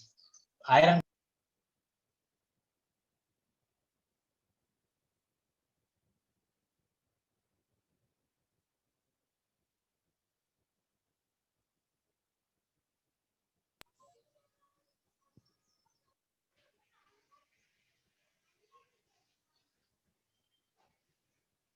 Sorry అమ్మా, disturbance అయింది.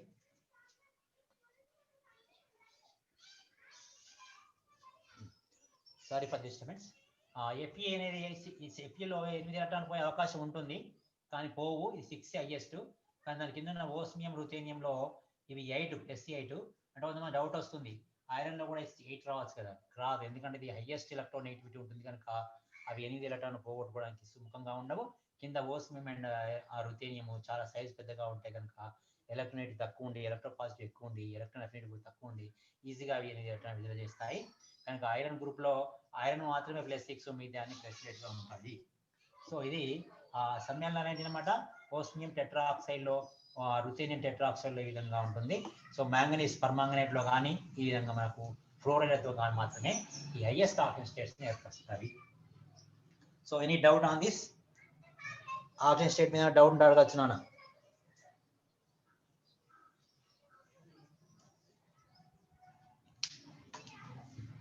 If you are not having doubt, I'll continue.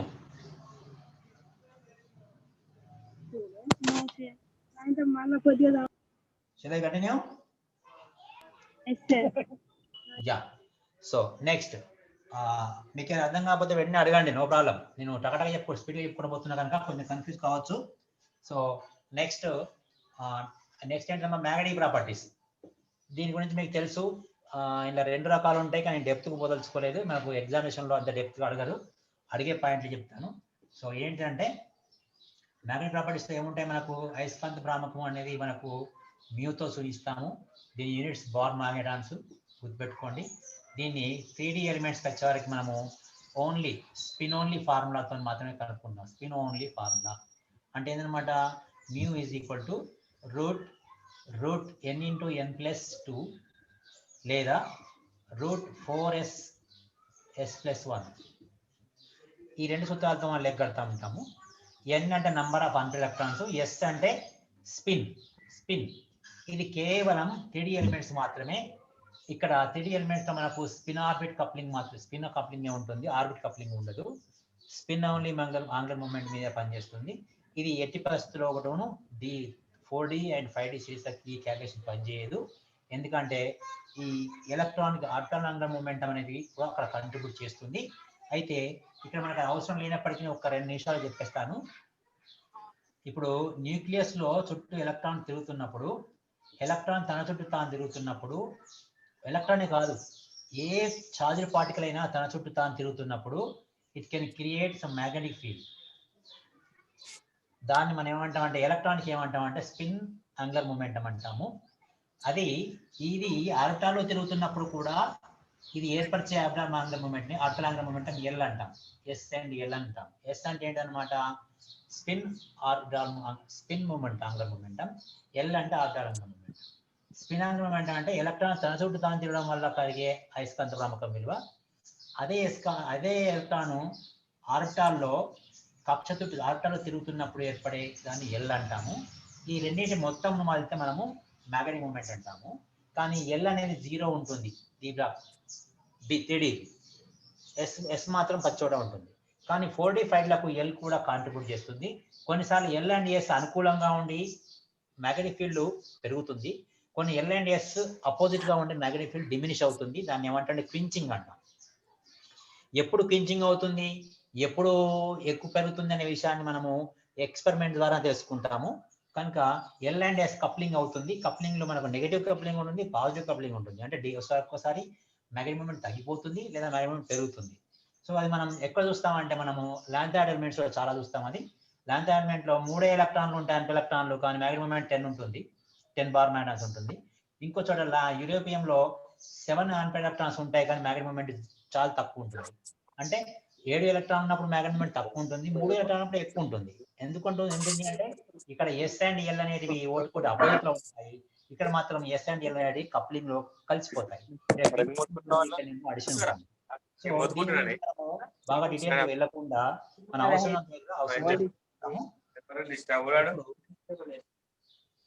అప్పుడు జరిగింది cinema ఎవరమ్మా disturbance మాట్లాడుతున్నారు?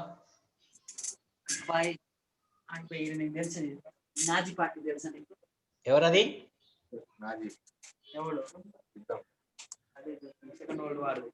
అలా ఏం జరుగుతుందా? దాంట్లో కొన్ని ఇబ్బంది ఇది ఏంటంటే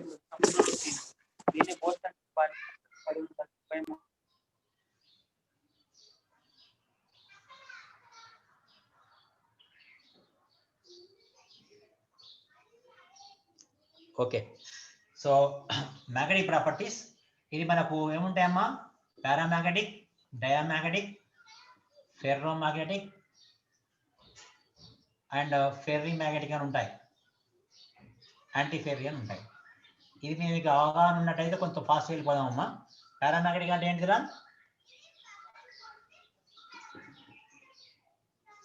Paramagnetic, diamagnetic, ferromagnetic, ferrimagnetic difference. Paramagnetic presence of unpaired electrons in d orbital. కొంచెం గట్టిగా చెప్పరా. Presence of unpaired electrons in d orbital is called paramagnetic. Diamagnetic అంటే completely filled d orbital. Ferro అంటే ఓకే సరే, టైం వేస్ట్ అవుతుంది, నేను చెప్తాను అండి. పారామాగ్నెటిక్, ఫెర్రోమాగ్నెటిక్, ఫెర్రిమాగ్నెటిక్ అని మూడుని మనం ఈ మ్యాగ్నెటిజం ఎట్లా అనుకుంటామంటే గై బ్యాలెన్స్ గుర్తుపెట్టుకోండి. గై బ్యాలెన్స్ ఇది ఒక పరికరం అనుకోవడం కోసము. ఇక్కడ పారామాగ్నెటిక్ అంటే ఏంటంటే మనము గై బ్యాలెన్స్ లో పెట్టినప్పుడు నార్త్ సౌత్ పోల్ మధ్య పెట్టినప్పుడు సబ్స్టాన్స్ పెట్టినప్పుడు ఇది దీంతో అట్రాక్ట్ అయింది అనుకోండి, ఫోర్స్ దీని కూడా పాస్ చేసినప్పుడు ఫోర్స్ దీని కూడా pass magnetic forces passing to substance ఏమవుతుందంటే ఇది అట్రాక్టెడ్ బై ద ఫీల్డ్ కనుక దీని వెయిట్ పెరుగుతుంది. whenever a substance is placed in the external magnetic field in a Guy balance, the magnetic forces are passing to the substance and it attracted by the magnetic field, then it is called paramagnetic. ఇక్కడ దీని యొక్క wait పెరుగుతుంది, wait increases. It is possible whenever it has unpaired electrons. అంతే, నేను చెప్పింది కరెక్టే. కానీ ఎప్పుడు దేని పారా అంటాం అంటే అయస్కాంత క్షేత్రంలో ఉంచినప్పుడు దాని బలాలు దాని కూడా పాస్ అవుతున్నప్పుడు అది దాన్ని లాక్కుంటుంది లోపలికి, దాని బరువు ఆటోమేటిక్గా పెరుగుతుంది. అలాంటి దాన్ని మనం పారామాగ్నెటిక్ అంటాము. అన్పేర్డ్ ఎలక్ట్రాన్స్ ఉన్న ప్రతి ఒక్కటి ఆ విధంగా ప్రవర్తిస్తుంది. డయామాగ్నెటిక్ అనమాట అంటే ఇలా పెట్టినప్పుడు వీళ్ళకి అయస్కాంత ఫోర్సెస్ పోకుండా రిపల్స్ అవుతాయి. రిపల్స్ అవ్వడం వల్ల దీని యొక్క బరువు తగ్గుతుంది, రిఫెక్ట్ అవుతుంది, రిజెక్ట్ అవుతుంది బయటికి, దీని బరువు తగ్గుతుంది. దాన్ని మనం డయామాగ్నెటిక్ అంటాం. అందులో ఎలక్ట్రాన్స్ అన్ని కంప్లీట్ గా పెయిర్ అప్ ఉన్నాయి మాత్రమే ఈ విధంగా ప్రవర్తిస్తాయి, వీటి డయామాగ్నెటిక్ అంటాం. మరి ఫెర్రోమాగ్నెటిక్ అంటే ఏంటంటే ఎలక్ట్రాన్స్ అధిక సంఖ్యలో ఉండాలి. అవి కూడా అన్ని ఒకే డైరెక్షన్ లో, అన్ని క్లాక్ వైజ్ లేదా యాంటీ క్లాక్ వైజ్ ఏదో ఒక డైరెక్షన్ లో మాత్రమే తిరగాలి. ఫర్ ఎగ్జాంపుల్ 5 ఎలక్ట్రాన్స్ ఉన్నాయనుకుందాం, బాగా జాగ్రత్తగా వినండి. 5 ఎలక్ట్రాన్స్ మన దగ్గర ఉన్నాయనుకుందాం. 5 ఎలక్ట్రాన్లు ఒకేసారి ప్యారలల్ మూమెంట్ లో ఉండవు. ఒకటి యాంటీ క్లాక్ వైజ్, ఒకటి క్లాక్ వైజ్ అంటే తిరగవచ్చు. కానీ మనము పారామాగ్నెటిక్ సబ్స్టాన్స్ తీసుకొని మనం కొంచెము మ్యాగ్నెటిక్ ఫీల్డ్తో రుద్దితే అన్ని ఇలా తిరిగినప్పుడు ఇది ఫెర్రో అవుతుంది. అంటే it is strongly attracted by the magnetic field is called ferromagnetism. Example iron and iron కొన్ని చాలా రేర్గా ఉంటాయి. మనం make the compound into ferromagnetism. మళ్ళా ఫెర్రీ అంటే ఏంటంటే 5 ఎలక్ట్రాన్ ఉన్నాయి అనుకోండి, ఇలా 5లో 2 clockwise, 2 anticlockwise, ఒకటి ఈ 3 ఇట్లా అనమాట. Uneven clockwise and anticlockwise అంటే ఇలా 3 అనేక సంఖ్యలో ఎలక్ట్రాన్లు ఉంటాయి. దీనిలో 5 ఉన్నాయి ఇక్కడ. కానీ తేడా ఏంటిది? 5 ప్యారలలు, ఇక్కడ మాత్రం 3 ప్యారలలు, 2 అన్ ప్యారలలు, ఒకటి మాత్రమే ఉంటుంది. అంటే ఇది పారామాగ్నెటిక్ కాదు, ఇది పారామాగ్నెటిక్ కాదు, ఒకటే ఉంది. 5 ఉన్నప్పటికీ దీని యొక్క magnetic moment is very less. ఇలాంటి దాన్ని మనం ఫెర్రీ అంటాం. యాంటీ ఫెర్రీ మ్యాగ్నెటిక్ అంటే ఇది not at all magnetic moment. 4 ఉన్నాయంటే 2 parallel, 2 anti parallel. Net is 0, net magnetic moment is 0. దాన్ని యాంటీ ఫెర్రీ అంటాం. మళ్ళీ చెప్తున్నామా, 1, 2 ఎలక్ట్రాన్ నుండి అయస్కాంత క్షేత్రంలో ఉంచినప్పుడు స్ట్రాంగ్లీ అట్రాక్ట్ అయింది అనుకోండి, పారామాగ్నెటిజం అంటాము. అన్పేర్డ్ ఎలక్ట్రాన్స్ ఉంటే అలా జరుగుతుంది. అసలు ఎలక్ట్రాన్స్ అని పేరు లేకుండా ఉంటే రిపెల్ అవుతుంది, బరువు తగ్గుతుంది, దాన్ని డయామాగ్నెటిక్ అంటాము. కానీ కొన్నింట్లలో ఫెర్రోమాగ్నెటిక్ అంటే అన్పేర్డ్ ఎలక్ట్రాన్స్ ఉంటాయి, 2, 3, 4, 5 ఉంటాయి, ఎక్కువ ఉంటాయి. ఆ ఉన్నాయన్నీ కూడా ఇలా తిరిగితే మళ్ళీ మ్యాగ్నెటిజం తక్కువనే ఉంటుంది, పారామాగ్నెటిక్ లానే ఉంటుంది. ఇది 1 ఉన్నాయంటే 5 ఉన్నాయంటే ఇక్కడ 5 అన్పేర్డ్ ఎలక్ట్రాన్స్ ఉన్నా కానీ, ఇది 5 అన్పేర్డ్ ఎలక్ట్రాన్స్ ఉన్నా కానీ వచ్చేది మ్యాగ్నెటిక్ మూమెంట్ ఎంత అంటే 1.7. ఏదో ఒక స్పేస్ లో 1 ఎలక్ట్రాన్ ఉన్నా వచ్చేది 1.7. కానీ 5 ఉండి 1.7 రావడం అనేది యాంటీ ఫెర్రోమాగ్నెటిక్.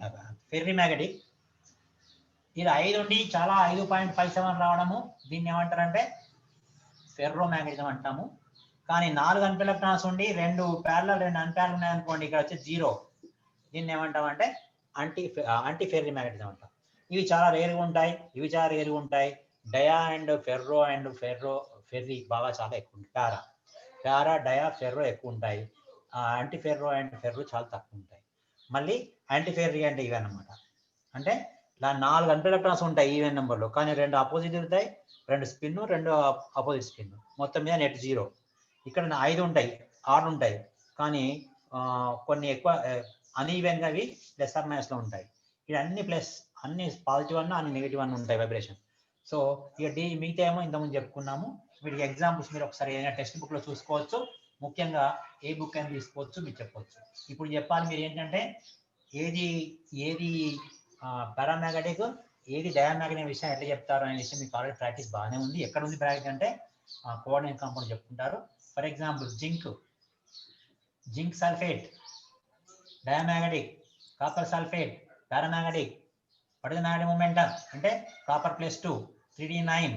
3d9 అంటే ఏంటన్నమాట 1 2 3 4 5 6 7 8 9 అంటే ఏంటన్నమాట 1 ఎలక్ట్రాన్, కనుక 1.73 రూట్ n×n+2 పెట్టేస్తే వచ్చేస్తుంది. ఆ విధంగా మీరు ఎక్కడ మ్యాగ్నెటిక్ మూమెంట్ ఉంటుంది, ఏది డయామాగ్నెటిక్, ఏది పారామాగ్నెటిక్ చెప్పొచ్చు. For example I'm writing this scandium chloride. Tell me that it is paramagnetic or diamagnetic? Cadmium nitrate. చెప్పండి, ఇది డయామాగ్నెటిక్ పారామాగ్నెటిక్? డయామాగ్నెటిక్.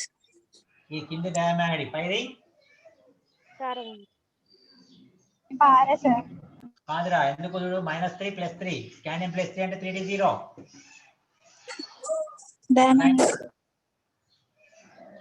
అయితే 3d0 ఉన్నా, 3d0 ఉంటే ఎలక్ట్రాన్లు ఏముండవు కనుక నో మ్యాగ్నెటిక్ మూమెంట్, డయా. 3d10 అయితే ఏమవుతుంది, అన్ని ఉంటాయి కనుక డయా.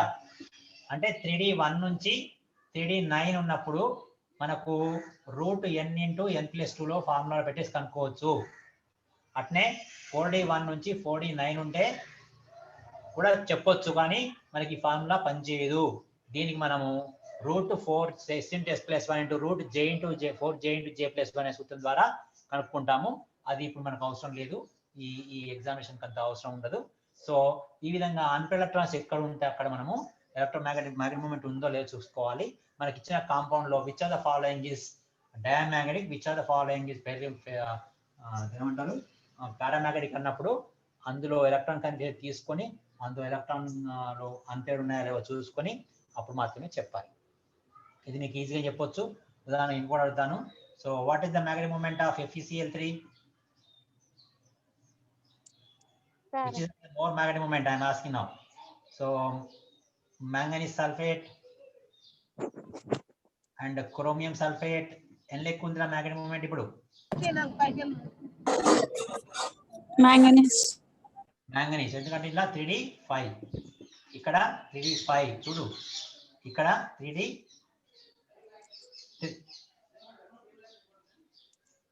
ఈ రెంట్లో సేమ్ ఉంటుంది నా.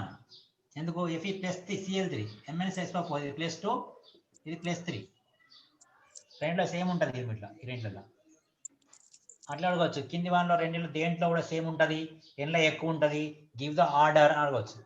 ఒక 4 స్పీసీస్ ఇచ్చేసి give the magnetic moment order అనవచ్చు, ఏది ఎక్కువ ఉంటుంది తక్కువ ఉంటుంది. ఉదాహరణకి ఇలా ఇచ్చారనుకోండి, titanium +4, copper +2 and iron +3, cobalt +2. Give the order 1 2 3 4. Give the magnetic moment order.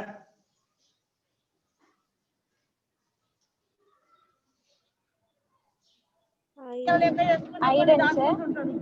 First 3 ఎందుకంటే 3d5 5. నెక్స్ట్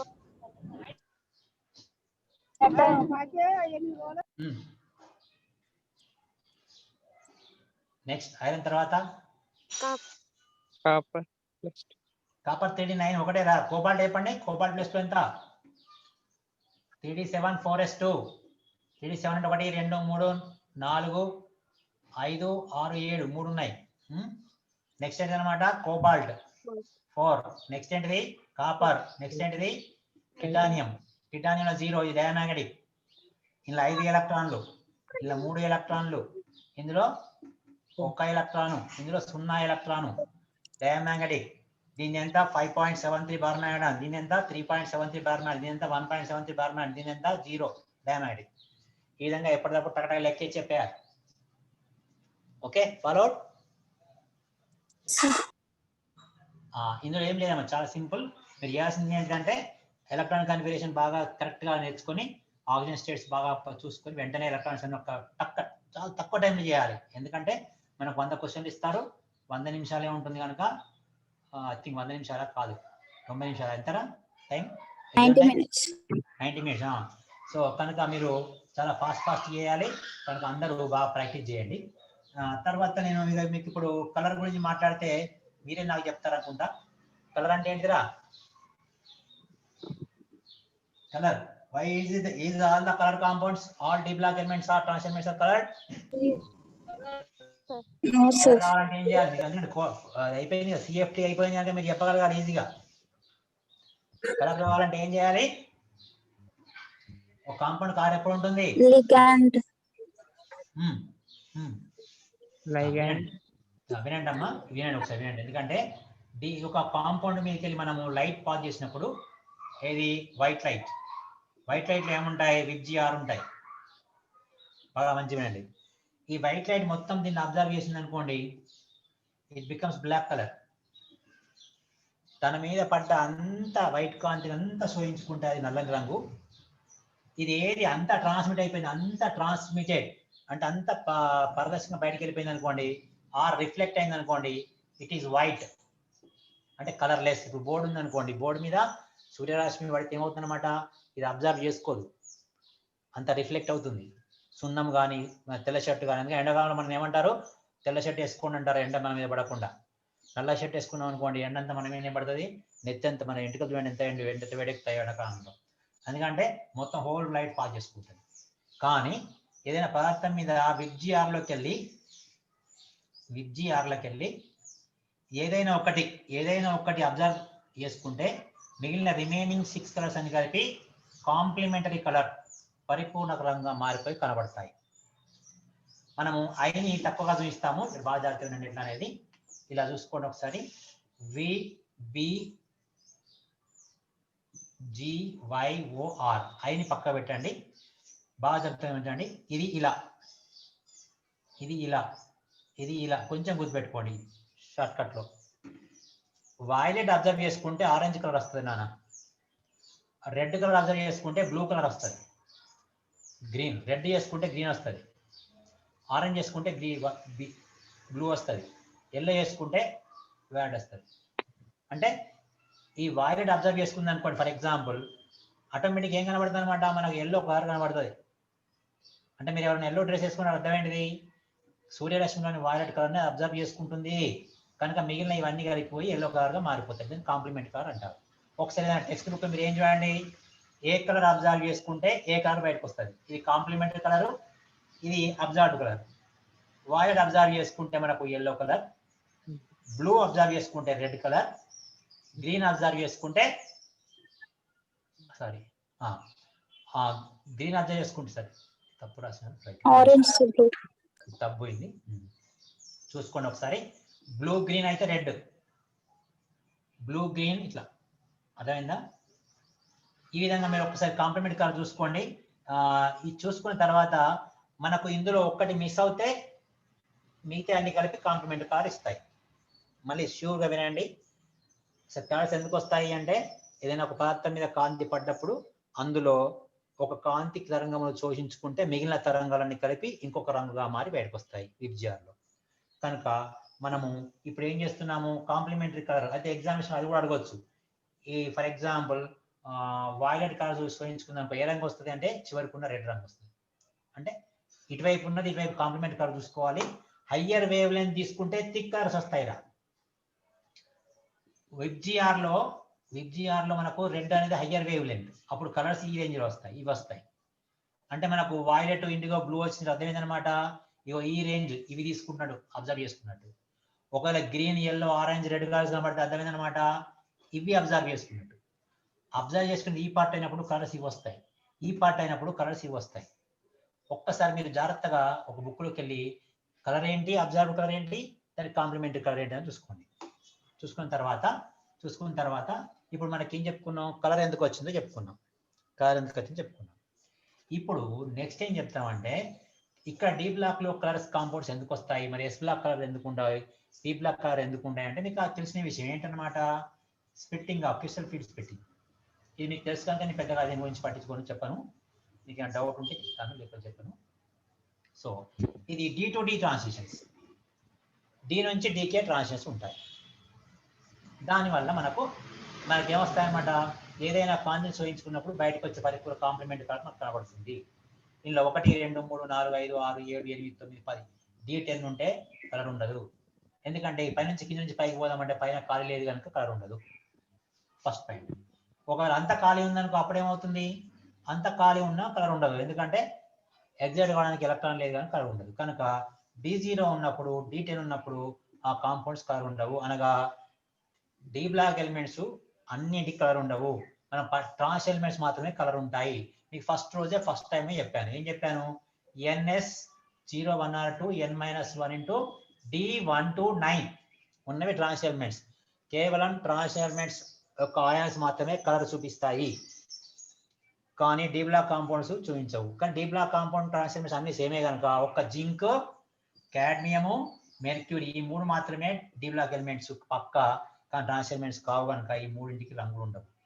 ఒకవేళ ఈ 3ంటికి ఏమైనా రంగులు ఉన్నాయంటే దీనివల్ల కాదు, డిడి ట్రాన్సిషన్ వల్ల కాదు, ఈ T2G నుంచి వచ్చే ట్రాన్సిషన్ వల్ల మాత్రం కాదు. కనుక మరి ఎట్లా వస్తాయనే విషయాన్ని మనం చెప్పుకుంటాము. సాధారణంగా ఈ ట్రాన్సిషన్ లో కలర్స్ చాలా పేల్ కలర్స్ ఉంటాయి, బాగా పేల్ అంటే పేలవంగా ఉంటాయి, కలర్స్ బాగా చిక్కగా ఉండవు, లేత కలర్ ఉంటాయి, లేత ఆకుపచ్చ, లేత ఎరుపు, లేత పింక్, ఫ్లెష్ కలర్ కనబడినట్టు ఉంటాయి కలర్స్. ఎందుకంటే దీని నుంచి డీకి పోయే ట్రాన్సిషన్ అనేది not allowed, forbidden. Spectroscopic selection rules ప్రకారం ఇది అనువైనవి కావు, కనుక స్పిన్ సెలక్షన్ రూల్ ప్రకారం మాత్రమే ఇవి కావు, కనుక ఇవన్నీ కలర్స్ చాలా తక్కువ పేలవంగా ఉంటాయి. అందులో మ్యాంగనీస్ +5 చాలా పేలవంగా ఉంటాయి, మ్యాంగనీస్ +5 రంగులు చాలా పేలవంగా ఉంటాయి. ఎందుకంటే చూడండి, బాగా జాగ్రత్తగా గమనించండి, గుర్తుపెట్టుకోండి మైండ్లో, ఇవి D5 సిస్టమ్. D5 సిస్టంలో ఏమో అక్టోహెడ్రల్ D5 సిస్టంలో ఇది ఇక్కడ నుంచి పైకి పోవాలంటే ఏం కావాలంటే ఈ ఎలక్ట్రాన్ యొక్క దీని యొక్క స్పిన్ మార్చుకోవాలి. ఇప్పుడు ఎన్ని 5 ఎలక్ట్రాన్స్ ఉన్నాయి, స్పిన్ మల్టిప్లిసిటీ 2s + 1 = 2 × 5/2 + 1 = 6. ఇప్పుడు ఇందులోకి ఒక ఎలక్ట్రాన్ పైకి ఎగిరింది అనుకోండి, అప్పుడు ఏమవుతుంది, ఇక్కడ పోయి తిరిగి ఉల్టా ఇటు రావాలి.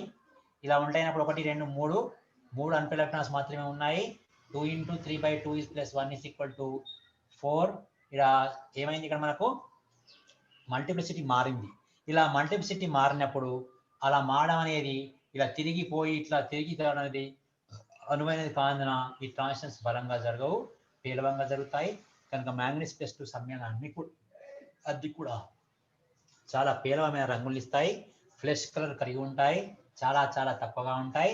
మళ్ళీ చాలా ముఖ్యంగా ఈ క్రిస్టల్ ఫీల్డ్ యొక్క లైగాండ్ యొక్క శక్తిని బట్టి ఈ గ్యాప్ను బట్టి కలర్స్ మారిపోతూ ఉంటాయి. కానీ ఎఫ్ బ్లాక్ మూలకాల్లో ఇది ఈ విధంగా మారదు. ఇది బాగా గుర్తుంచుకోండి, ఎఫ్ బ్లాక్ మూలకాల్లో లైగాండ్ ప్రభావం శూన్యం, ఎఫ్ బ్లాక్ మూలకాల్లో లైగాండ్ ప్రభావం శూన్యం. డి బ్లాక్ మూలకాల్లో స్ఫటిక క్షేత్ర విభజన అనేది చాలా మారుతూ ఉంటుంది, లైగాండ్ మారినప్పుడు మారుతూ ఉంటుంది, లైగాండ్ స్ట్రెంత్ ప్రకారం మారుతూ ఉంటుంది, కనుక రంగులు మారుతూ ఉంటాయి. డి బ్లాక్ సమయాల్లో D1 to D9 ఉన్న అన్ని కన్విన్యాసం ఉన్న అన్ని ఆయాన్లు జల ద్రావణాలలో, కానీ ఇతర ligand ద్రావణాల్లో in the aqueous solutions or in other ligand solutions they can show the color on changing the ligand because of the gap between the T2G EG or EG to T2G in tetrahedral octahedral complexes. Change will be there, because of that color will be changed, but the same change will not possible in the F block elements. F block elements ligand, whatever the ligand, color will be same.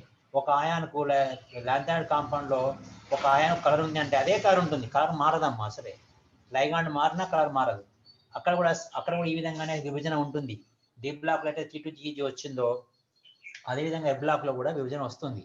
కానీ విభజన వచ్చినప్పుడు ligand యొక్క atmosphere అనేది చాలా దాని మీద పడదు, ఇక్కడ పడుతుంది. ఎందుకంటే మనకు ఇప్పుడు టైం సరిపోదో కంటే ఇప్పుడే చెప్పేస్తాను దాన్ని కూడా. సో ఎందుకు అంటే ఇక్కడ చిన్న తేడా ఉంది చూడండి. ఇప్పుడు ఇలా ఉందనుకోండి, ఇక్కడ D3D ఆర్ 4D 5D, కానీ ఇది 6s తర్వాత ఎలక్ట్రాన్ ఎక్కడికి వస్తాయి, 4f లకు వస్తాయి.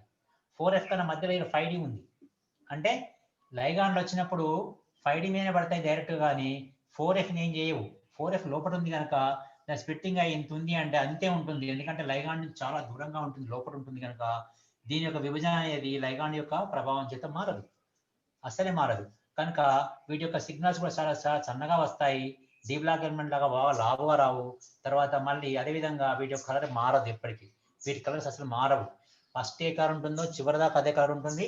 మీరు ఒకసారి చూసుకోండి, ఏ కలర్స్ ఉంటాయో చూసుకోండి, ఫస్ట్ చూసుకుంటే అదే కలర్ ఉంటుంది, కలర్ మారదు. లైగాండ్ మారినా కలర్ మారదు, ఈవెన్ డీ బ్లాక్ ఎలిమెంట్స్ లో లాగా కలర్ మారదు. కారణం ఏంటంటే క్రిస్టల్ స్టెబిలైజ్ లో ఉన్న EG-T2G గ్రూపుల లాగానే అక్కడ ఉన్న గ్రూపుల మధ్య గ్యాప్ అనేది ఎప్పుడు స్థిరంగా ఉంటుంది, ఎందుకంటే అవి చాలా లోపల ఉండి లైగాండ్ను డైరెక్ట్ గా ఎదుర్కోవు కనుక, లైగాండ్ డైరెక్ట్ గా వికర్షించవు కనుక, డీ బ్లాక్ లాగా ఈజీను లైగాండ్ ఎట్లా వికర్షిస్తే అట్లా వికర్షించవు కనుక అవి గ్యాప్ రావు కనుక అంతే ఉంటుంది కనుక రంగులు మారవు. ఇదంతా మీకు తెలుసు కనుక పక్క పెడితే ఇక డీ బ్లాక్ కాంపౌండ్ లో రంగులు 2 రకాలు వస్తాయమ్మా, మళ్ళీ చెప్తున్నాను, ఇది చాలా ఇంపార్టెంట్, అక్కడ చెప్పరు. ఇందులో ఫస్ట్ వన్ ఒకటి ఏంటంటే D-to-D ట్రాన్సిషన్స్, ఇంకోటి ligand to metal charge transfer, metal to ligand charge transfer. 2 రకాల రంగులు వస్తాయి, బాగా ఇంపార్టెంట్ ఎగ్జామినేషన్ లో. ఇది D-to-D ట్రాన్సిషన్ వల్ల ఒకటి వస్తుంది, ఇవి లైగాండ్ నుంచి మెటల్ కి, మెటల్ నుంచి లైగాండ్ వల్ల 2 రకాలు ఉంటాయి. వీటిని ఏమంటారంటే చార్జ్ ట్రాన్స్ఫర్ అంటామా, ఆవేశ రవాణా అంటారు. వీటిని ఏమంటారంటే D-to-D ట్రాన్సిషన్ అంటారు వీటిని. ఇది లైగాండ్ టు మెటల్, ఇక్కడ ఏంటన్నమాట, ఇది ఇక్కడ మెటల్ లోనే లైగా డిఆర్టాల మధ్య ఇంతకుముందు చెప్పి T2GG D2. ఇది రావాలంటే క్రిస్టల్ స్టెబిలైజ్ జరగాలి, కానీ ఇక్కడ అలాంటి అవసరం లేదు. ఇవి ఎప్పుడు వస్తాయి, అవి ఎప్పుడు వస్తాయి అంటే, ఇవి ఎట్లా వస్తాయో మీకు ఆల్రెడీ CFTలో చెప్పుకున్నాం కనుక వీటి గురించి పక్క పెడితే, రంగులు ఎలా వస్తాయని చెప్పుకున్నాము, రంగులు మారుతాయని చెప్పుకున్నాము, లైగాండ్ మారినప్పుడు రంగులు మారుతాయని చెప్పుకున్నాము. ఆ తర్వాత ఇవి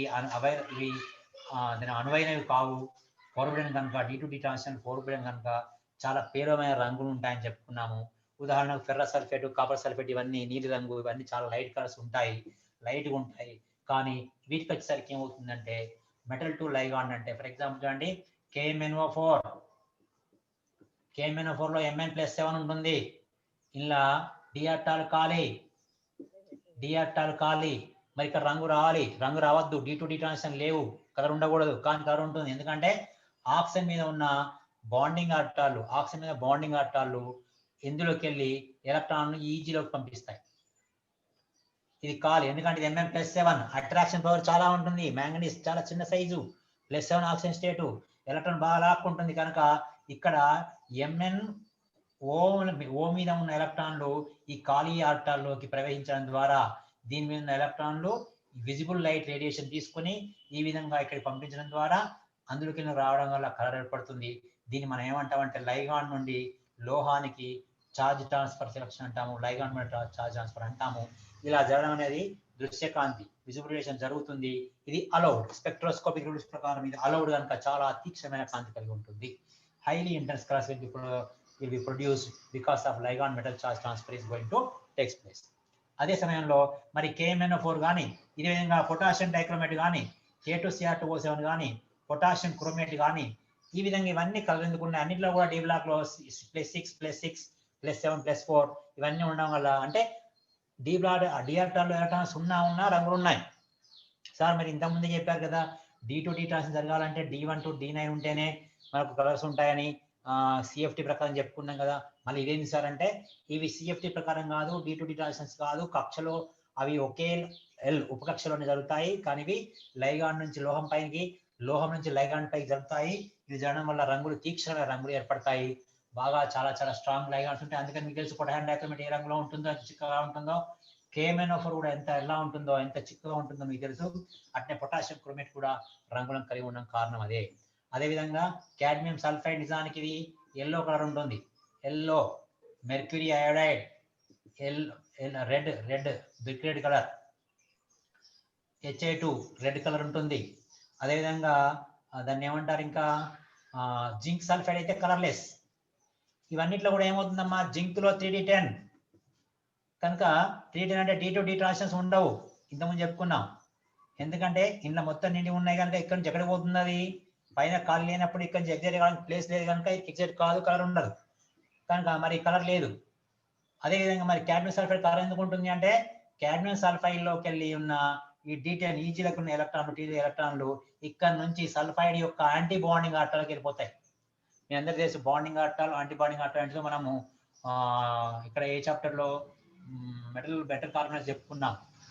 బాండింగ్ కార్బోనల్ కాంపౌండ్ యాంటీ బాండింగ్ లోకి లోహం నుంచి ఎలక్ట్రాన్ రావడం వల్ల బ్యాక్ బాండ్ ఏర్పడడం వల్ల బాండ్ ఆర్డర్ తగ్గుతుందని చెప్పుకున్నట్టుగానే ఈ T2Gలో ఉన్న ఎలక్ట్రాన్లు ఇక్కడ నుంచి సల్ఫైడ్ మీదకి అయోడైడ్ మీదకి పోవడం వల్ల ఈ ఉల్టా లైగాన్ నుంచి మెటల్కి ఎట్లా వస్తాయో మెటల్ నుంచి లైగాన్కి అలా పోవడం వల్ల కాడ్మియం సల్ఫైడ్ డర్టీ ఎల్లో మంచి ఎల్లో రంగు కలిగి ఉంటుంది. మెర్క్యూరీ అయోడ్ మంచి రెడ్ కలర్ కలిగి ఉంటుంది. కానీ జింక్ సల్ఫైడ్ మరి అట్లా అప్పుడే ఒక డౌట్ వస్తుంది అందరికి, సార్ కాడ్మియం సల్ఫైడ్ లో ఎలా అయితే మా ఎలక్ట్రాన్లు పోయాయో సల్ఫర్ మీదకి, మెర్క్యూరీలో ఎట్లయితే అయోడిన్ మీదకి పోయాయో అట్నే జింకుని సల్ఫర్ మీద కూడా పోవచ్చు కదా అంటే పోదు. ఎందుకంటే జింక్ లో ఎలక్ట్రోనెగటివిటీ చాలా ఎక్కువ ఉంటుంది కనుక ఇది పోవాలంటే మనకు యూవి రేడియేషన్ అవసరము. యూవి రేడియేషన్ తీసుకున్నప్పుడు మనకు రంగులు ఉండవు.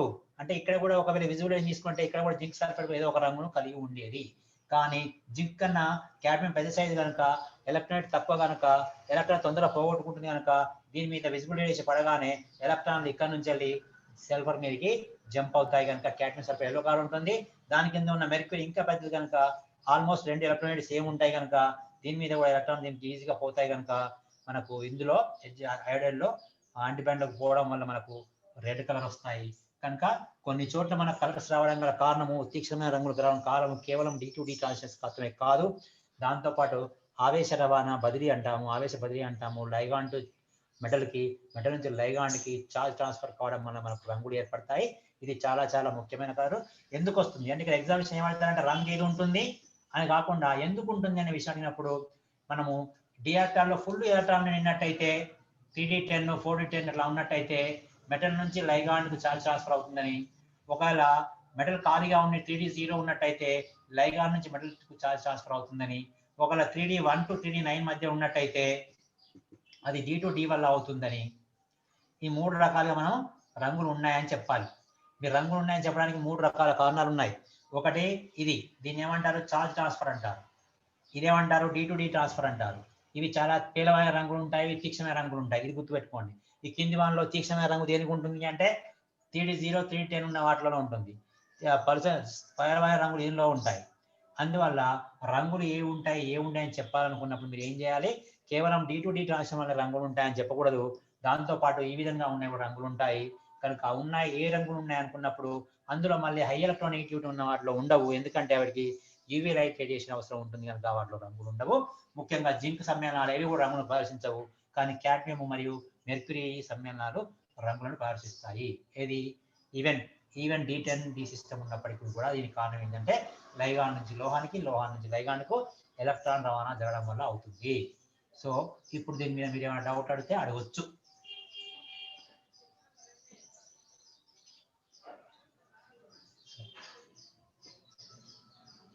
క్యాటలైటిక్ ప్రాపర్టీస్ ఇక్కడ కూడా చాలా సింపుల్గా చెప్పొచ్చమ్మా. నేను కొద్దిగా టైం తీసుకుని దీని గురించి సో గుర్తుపెట్టుకోండి. సో ఏంటంటే క్యాటలైటిక్ ప్రాపర్టీస్ ఏమున్నాయి చూసుకుందాం ఇక్కడ. ఇప్పుడు అంటే మనకు డి బ్లాక్ మూలకాలు మాత్రమే క్యాటలైటిక్ ధర్మాలను కలిగి ఉంటాయి. మీకు తెలుసు, చాలా మంది తెలుసు. ఎక్కడ నికెల్ సబాటికల్ సెంటరైజ్ చర్యల్లో ఆల్కిన్ హైడ్రోజనేషన్ చేసేటప్పుడు నికెల్ వాడతాము. జింక్ ద్వారా నైట్రోబెంజిన్ ని అమైన్ చేస్తూ ఉంటాము. ఆ రిడక్షన్ లో చాలా చోట్ల జింకు, నికెల్, టిన్ను, ఐరన్ ఇవన్నీ రిడ్యూసింగ్ కారకాలుగా లిథియం బ్రిడ్జ్ రెడ్యూసింగ్ ఏజెంట్లో లిథియంని, సోడియం ఆల్కహాల్ని ఈ విధంగా అనేకమైన సమ్మేళనాలు మనం ఏం చేస్తాము రెడ్యూసింగ్ ఏజెంట్గా వాడుకుంటాం. కానీ మనం ముఖ్యంగా ఇప్పుడు చెప్పుకునే పాయింట్ ఏంటంటే క్యాటలైట్స్. కానీ సోడియం క్యాటలిస్ట్ ఎక్కడ వాడలేదు, లిథియం క్యాటలిస్ట్ ఎక్కడ వాడము, ఎస్ బ్లాక్ మూలకాలు క్యాటలిస్ట్ ఎక్కడ వాడము, పి బ్లాక్ మూలకాలు ఎక్కడ క్యాటలిస్ట్ గా వాడము.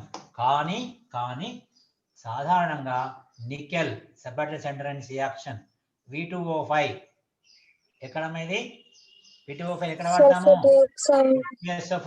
STSFR తయారు ఇది వాడతాము. తర్వాత నూనెలో హైడ్రోజనీకరణలో నికెల్ వాడతాము. హేబర్ విధానంలో మాలిబ్డినం అండ్ ఐరన్ వాడతాము. ఈ విధంగా అనేక చర్యల్లో అనేక కారకాలలో మనము మెర్క్యూరీ కానీ కాడ్మియం కానీ కాపర్ కానీ మనం ఉత్ప్రేరకాలుగా వాడుతూ ఉంటాం. ఇవి ఎందుకు ఉత్ప్రేరకాలుగా వాడతాం వీటిని, మరి అన్నింటిని ఎందుకు వాడమని మనం వాదించినప్పుడు మనకి దానికి ఉన్న ధర్మాలు మనం చెప్పుకున్న 3 ధర్మాలు, అవే 3 ధర్మాలు ఏంట్రా అంటే, ఒకటి వీటికి సరిపోయేంత కన్సిడరబుల్ ఎలక్ట్రోనెగటివిటీ ఉండడము, వ్యాలెన్స్ కక్షలో ఖాళీ ఎస్పీడి ఆర్టాలు ఉండడం అనేది చాలా అడ్వాంటేజ్. ఇది దీనికి ఎస్ బ్లాక్ వచ్చేసరికి ఏమవుతుంది, ఫర్ ఎగ్జాంపుల్ సోడియం ఉంటుంది, సోడియం ప్లస్ లో చాలా పెద్ద సైజు, ఇది అట్రాక్షన్ పవర్ దీనికి లేదు. ఒకవేళ వచ్చిన ఎలక్ట్రాన్ పట్టుకోవడానికి బయట కక్షలో ఆర్టాలు లేవు దీనికి. ఎందుకు లేవు? బయట ఇది core electron gas, Nobel gas configuration కలిగి ఉంటుంది. వ్యాలెన్స్ ఎలక్ట్రాన్స్ ఉండవు, కానీ అట్రాక్షన్ పవర్ కూడా ఉండదు. అట్రాక్షన్ పవర్ ఉండదు, వ్యాలెన్స్ ఎలక్ట్రాన్స్ లేవు, వ్యాలెన్స్ ఆర్టాలు లేవు, కనుక ఇది క్యారెక్టరిస్టిక్ గా పనిచేయదు. అదేవిధంగా లాస్ట్ వద్దాం. లాస్ట్ వచ్చిన బ్రోమిన్ తీసుకుందాం. బ్రోమిన్ వచ్చేవారికి ఏమవుతుంది, ఇది సైజ్ చాలా చిన్నగా ఉంటుంది, అట్రాక్షన్ చాలా పవర్ బాగా ఉంటుంది, కానీ వ్యాలెన్స్ ఎలక్ట్రాన్ లేవు, వ్యాలెన్స్ ఆర్టాల్స్ లేవు. అదేవిధంగా టిన్ తీసుకుందాం. టిన్ లో ఎంత అన్నమాట, 4 వ్యాలెన్స్ ఎలక్ట్రాన్స్ ఉంటాయి, 1 2s2 4 Sn+4 తీసుకున్నాం, 4 ఆర్టాలు మాత్రమే ఖాళీ ఉంటాయి ఫోర్త్ గ్రూప్ కనుక. కానీ మనం ఇక్కడ చెప్పుకుంటున్న ఐరన్ వచ్చేవారికి కానీ దీనికి వచ్చేవారికి ఏమవుతుందంటే, ఉదాహరణకు ఐరన్ తీసుకుందాం. ఇప్పుడు ఐరన్ లో ఏమవుతుంది, 3d6 4s2 Fe+2 తీసుకున్నాం, 0 అయింది. అప్పుడు ఏమైంది, ఇందులో ఆర్టాలు చాలా ఖాళీ ఉన్నాయి చూడండి, 1 2 3 4 5 6, ఇందులో చాలా ఖాళీ ఉన్నాయి. ఎస్ ఖాళీ ఉంది, పి ఖాళీ ఉంది, పక్కన ఉన్న డి ఖాళీ ఉంది. సఫిషియంట్ ఆర్టాస్ ఆఫ్ ఎస్పిడి ఇక్కడ అక్కడ మస్తు ఖాళీ ఉన్నాయి. ఇవి ఏం చేస్తాయి అన్నమాట, they can accommodate the electrons which are received from the reactants. క్రియాజనకాల నుంచి క్రియాజనకాలు ఉండే ఎలక్ట్రాన్ మేఘాన్ని ఆకర్షించడానికి ఇవి ఆకర్షించినప్పుడు పట్టుకోవడానికి ఉపయోగపడతాయి. ఆకర్షించడానికి +2 ఆవేశం పనిచేస్తుంది. ఎందుకంటే సోడియం కన్నా పొటాషియం కన్నా లిథియం కన్నా సైజ్ తక్కువ ఉంటే కనుక ఎలక్ట్రోనెట్ ఎక్కువ ఉంటుంది, కనుక ఎలక్ట్రాన్ గట్టిగా పట్టుకుని లాక్కునే అవకాశం ఉంటుంది. లాక్కున్న తర్వాత వచ్చిన వాటిని ఇందులో అకామిడేట్ చేసుకోవడానికి ఖాళీ ఆర్టాలు ఉంటాయి. కనుక ఈ విధంగా అకామిడేట్ చేసుకున్న తర్వాత అప్పుడు ఆ క్రియాజనకాల్లో అంటే రియాక్టెంట్స్ లో బాండ్స్ వీక్ అయిపోతాయి. బాండ్స్ వీక్ అయిపోవడం వల్ల ఎనర్జీ చాలా తొందరగా రియాక్షన్ జరుగుతూ ఉంటాయి. ఈ అవకాశము పి ఆర్టాల్లో లేదు, ఇటువైపు ఎస్ ఆర్టాల్లో కూడా లేదు. ఎస్ ఆర్టాల్లో ఖాళీ ఆర్టాలు లేవు, సైజ్ పెద్దగా ఉంది కనుక అట్రాక్షన్ కెపాసిటీ లేదు. కుడివైపు తీసుకున్నప్పుడు పి బ్లాక్ లో సైజులు చిన్నగా ఉన్నాయి, అట్రాక్షన్ పవర్ చాలా ఎక్కువ ఉంది, కానీ ఖాళీ ఆర్టాలు లేవు. కనుక అటు పి ఆర్టాలు కానీ ఇటు ఎస్ ఆర్టాల్ పి బ్లాక్ కానీ ఎస్ బ్లాక్ కానీ క్యాటలిస్ట్ గా పనిచేయడానికి ఉపయోగపడవు. కేవలం డి బ్లాక్ ఎలిమెంట్స్, అందులో కూడా పరివర్తన మూలకాలు ట్రాన్సిషన్ ఎలిమెంట్స్ మాత్రమే, డి బ్లాక్ మూలకాలు కాదు. అంటే జింక్, క్యాడ్మియం, మెర్క్యూరీ కూడా పెద్దగా క్యాటలిస్ట్ గా పనిచేయవు. ముఖ్యంగా nickel, iron, manganese, vanadium, chromium, tungsten, ruthenium, osmium ఇవి మాత్రమే చాలా ఎఫెక్టివ్ గా క్యాటలిస్ట్ గా పనిచేస్తాయి. సో వీటి క్యాటలిటిక్ యాక్టివిటీ ఉండడం గల కారణం ఏంటంటే sufficient number of empty valence s p d ఆర్టాలు ఉండము, అదేవిధంగా తగినంతగా అకాన్సబుల్ ఎలక్ట్రోనెగటివిటీ ఉండము అనేది చాలా ముఖ్యమైన అంశం. అయితే ఒక విషయం చెప్తాను, ఇది ఇంట్రెస్టింగ్ గా ఉండడం కోసం విషయం చెప్తాను. ఉదాహరణకి నికెల్ ఆల్రెడీ తెలుసు, నికెల్ ఉపరితలం పైన ఇప్పుడు చెప్పినట్టుగా ఖాళీ డి ఆర్టాల్స్ ఉంటాయి. నికెల్ సైజ్ చిన్నది కనుక అన్నిటికన్నా మనకు తెలుసుకుంటే ముందు డి బ్లాక్ మూలకాల్లోనే నికెల్ సైజ్ చిన్నది, జింక్ కాపర్ కన్నా చిన్నది కనుక ఇది చాలా యాక్టివిటీ ఉంటుంది. ఇది ఏం చేస్తుందంటే పక్క నుంచి అంటే ఫర్ ఎగ్జాంపుల్ ఆల్కిన్ పోయింది అనుకుందాం, పోగానే ఈ ఆల్కిన్ లో ఉన్న ఎలక్ట్రాన్ మేఘాన్ని టక గుంజుకోగానే ఏమవుతుంది, మీద పాజిటివ్ ఛార్జ్ వస్తుంది. పాజిటివ్ ఛార్జ్ రాగానే దాని బాండ్ వీక్ అవుతుంది. దాని బాండ్ వీక్ కాగానే అప్పటికప్పుడు ఏమవుతుంది, దాని మీద పక్కనున్న హైడ్రోజన్ వచ్చి ఈ విధంగా దీనికి ఈ విధంగా అతుక్కుంటుంది. ఇంకా చెప్పాలంటే మీకు కరెక్ట్ చెప్పాలంటే హైడ్రోజన్ లో నాన్ పోలార్, కనుక ఎలక్ట్రాన్ సమానంగా పంచుకోబడి ఉంటాయి. ఇది బంధవిచ్చి జరగాలంటే చాలా కష్టము, ఎందుకంటే బంధాలు సమానంగా లేవు, ఆ పొలరైజేషన్ లేదు కనుక. ఇది ఇప్పుడు నికెల్ వచ్చి ఏం చేస్తుందంటే ఎలక్ట్రాన్ క్లౌడ్ లాగి పట్టుకోగానే దీని మీద పాజిటివ్ ఛార్జ్ వస్తుంది. రాగానే అప్పుడు ఈ విధంగా ఉన్న న్యూక్లియోఫైల్ అయిన ఆల్కిన్ దీని మీద ఈ విధంగా అటాక్ అవుతుంది. అటాక్ అయిన తర్వాత మనకి ఏమవుతుందంటే మెల్లిగా ఈ విధంగా ఒక బాండ్ ఏర్పడుతుంది, హైడ్రోజన్తో ఏర్పడి మెల్లగా బాండ్ విచ్ఛిన్నం అయిపోయి మనకు ఆల్కిన్ గా బయటకు వస్తుంది. అంటే ఈ నికెల్ లేనట్టయితే ఈ హైడ్రోజన్ 2 కొట్టుకునేవి. అంటే కెమికల్ క్యారెక్టర్స్ చదువుకుంటారు మీరు, రసాయన శాస్త్రం చదువుకుంటారు. బంధం ఏర్పడాలంటే 2 బలంగా కొట్టుకోవాలి. కొట్టుకున్న తర్వాత ఇది నాన్ పోలార్ ఇంకా రెండులో బంధాలు కొట్టుకున్నప్పటికీ రియాక్షన్ జరగదు. ఈ రియాక్షన్ జరగకుండా ఉండడానికి మనం 200 డిగ్రీ సెంటీగ్రేడ్ కన్నా ఎక్కువ ఉష్ణోగ్రత వాడితే బాగా కొట్టంగా మెల్లమెల్లే రియాక్షన్ అవుతూ ఉంటుంది. కానీ దీనికి నికెల్ కలపగానే ఏమవుతుందంటే వెంటనే ఎలక్ట్రాన్ వేగం అంతా నికెల్ గుంజుకొని దీన్ని పాజిటివ్ చార్జ్ చేసి పడేసేసి ఇది వెంటనే న్యూక్లియోఫిలిక్ అడిషన్, ఈ విధంగా ఈ ఎలక్ట్రోఫైల్ మీద ఈ న్యూక్లియోఫైల్ అడిషన్ చేసుకొని వెంటనే దాని ఉపదళంపై విడిపోయి ఆల్కేన్ గా మారుతుంది. ఈ విధంగా చాలా చాలా అంశాలలో క్యాటలిస్ట్ అనేది ఏం చేస్తాయంటే ఇవి చర్య వేగాన్ని పెంచడానికి ఉపయోగపడతాయి. అంటే చర్యను ప్రారంభించవు, ఆల్రెడీ జరిగే చర్యను మాత్రమే వేగవంతం చేస్తూ ఉంటాయి. Those are not going to initiate the chemical reaction, they are only increase the rate of reaction by absorbing and catch holding the electron density of the reactants on the surface with help of their valence empty SPD orbitals as well as their conserved electronegativity. Then after the weakening the bonds, the chemical reaction will become fast, hence the rate of reaction will be increased.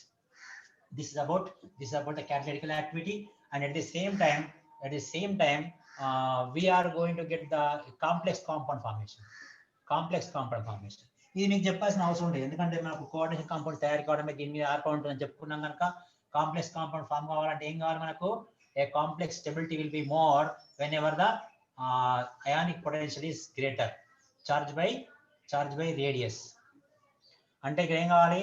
Cation యొక్క size చిన్నగా ఉండాలి, charge ఎక్కువగా ఉండాలి. ఒకవేళ size charge రెండు same ఉన్నప్పుడు ఏముండాలి? Electronegativity ఎక్కువ ఉండాలి. ఇది మీకు తెలుసు, already factors affecting the stability of the complex compound చదువుకున్నారు కనుక అయినట్టయితే నేను చెప్పేది అనమాట. కాంప్లెక్స్ కాంపౌండ్ ఫార్మేషన్ ఎందుకు అవుతుంది? మళ్ళీ ఫస్ట్ ఇక్కడ కాంప్లెక్స్ కాంపౌండ్ ఫార్మేషన్ ఎందుకు అవుతుంది? ఎందుకు వ్యాలెన్సీ 6, కోఆర్డినేషన్ నెంబర్ 6, 7, 8 ఎందుకు ఉంటుంది అంటే మనకు ఇక్కడ సేమ్ కాన్సెప్ట్ మళ్ళీ ఏంటనమాట. బయట ఎలక్ట్రాన్లు చాలా సఫిషియెంట్ నెంబర్ ఆఫ్ ఎస్పీడీ ఎలక్ట్రాన్లు ఉండము, తర్వాత అట్రాక్షన్ పవర్ కూడా ఎక్కువ ఉండడం వీటికి, ఎందుకంటే కన్సర్వ్ ఎలక్ట్రోనెగటివ్ ఉండడం వల్ల ఇవి కాంప్లెక్స్ కాంపౌండ్స్ ఫామ్ చేస్తాయి. అంటే మొత్తం మీద 3 points, n-1 into d 1 to 10 కును ns2కి ఎలక్ట్రాన్ ఎనర్జీ గ్యాప్ తక్కువ ఉండడం చాలా ఇంపార్టెంట్ పాయింట్. బయట కక్షలో ఇట్లా ఖాళీ ఆర్టాలు ఉండడం రెండో పాయింట్. సైజు మీడియం గా ఉండి ఎలక్ట్రోనెగటివ్ ఎక్కువ ఉండడం అనేది ఇంకో పాయింట్. ఈ 3 పాయింట్ల ద్వారానే ఇది ఏం చేస్తుందన్నమాట, మనం చెప్పుకున్న ఆక్సిజన్ ప్రాపర్టీస్ కానీ, మనం చెప్పుకున్న ఆక్సిజన్ స్టేట్స్ కానీ, తర్వాత ఈ కాంప్లెక్స్ కాంపౌండ్ ఫార్మేషన్ కానీ, క్యాటలైటిక్ యాక్టివిటీ కానీ, లేదా ఇంకా దాన్ని ఏమంటారు అల్లాయి ఫార్మేషన్ కానీ, ఇవన్నీ రకరకాల కాంపౌండ్స్ అన్ని ఫామ్ అవడానికి కారణం ఇవే 3 పాయింట్లు. ప్రతిదానికి రీజన్ ఇదే ఉంటుంది కనుక దాన్ని మైండ్ లో పెట్టుకోండి. ఇప్పుడు దీన్ని బట్టి ఏమవుతుందన్నమాట, కాంప్లెక్స్ కాంపౌండ్ ఫామ్ చేయడానికి కూడా చాలా ముఖ్యమైన అంశం ఏంటంటే సైజు మరియు వాటి యొక్క వ్యాలెన్సీ ఎలక్ట్రాన్స్లు సరిపోయని ఆర్బిటాల్ ఉండడం అనేది. దీని ద్వారా మళ్ళీ మనకు స్టెబిలిటీ రావాలంటే ఏం చేయాలో మీకు తెలుసు, ఆల్రెడీ నేను చెప్పుకున్నాము. కోఆర్డినేట్ కాంపౌండ్ చెప్పుకున్నాము. ఏంటనమాట, రెండు సైజ్ తక్కువ ఉండాలి, సైజ్ తక్కువ ఉండాలి, చార్జ్ ఎక్కువ ఉండాలి.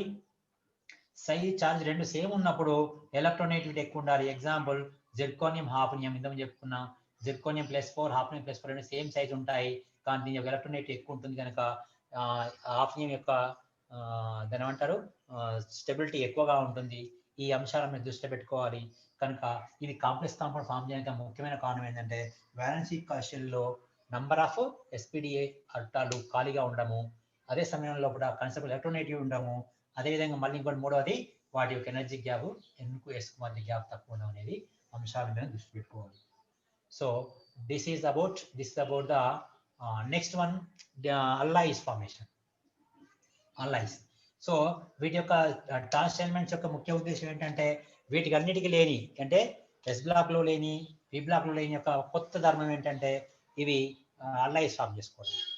అల్లాయిస్ ఎందుకు ఫామ్ చేసుకుంటాయంటే ఆల్మోస్ట్ కిస్సర్ స్ట్రక్చర్ సేమ్ గా ఉండడం అనేది ఒక కారణం అవుతుంది. ఇది వ్యాలెన్సీ అనేది కూడా ఒక కారణం అవుతుంది. సో ఇది మనకు పెద్దగా ఉండదు, కానీ ఏ అల్లాయి ఫామ్ అవుతుంది, ఎట్లా ఫామ్ అవుతుంది అని తెలుసు. కాపర్ జింక్ కలిస్తే బ్రాస్ అవుతుంది, కాపర్ టిన్ కలిపితే ఏమవుతుందిరా బ్రోంజ్ అవుతుంది, తర్వాత ఐరన్ నికెల్ క్రోమియం కలిపితే స్టీల్ అవుతుంది. ఈ విధంగా మనకు ferrous alloys, non ferrous alloys అని రకరకాల అల్లాయిస్ ఉంటాయి. సో వీటి గురించి మీరు ఒక్కసారి ఏదైనా బుక్ చూసుకుని అల్లాయిస్ అని చదువుకోండి. అల్లాయి అంటే ఏంటమ్మా, అల్లాయి అంటే ఏంటిది, a homogeneous mixture of two or more metals may at least one metal with the other solids.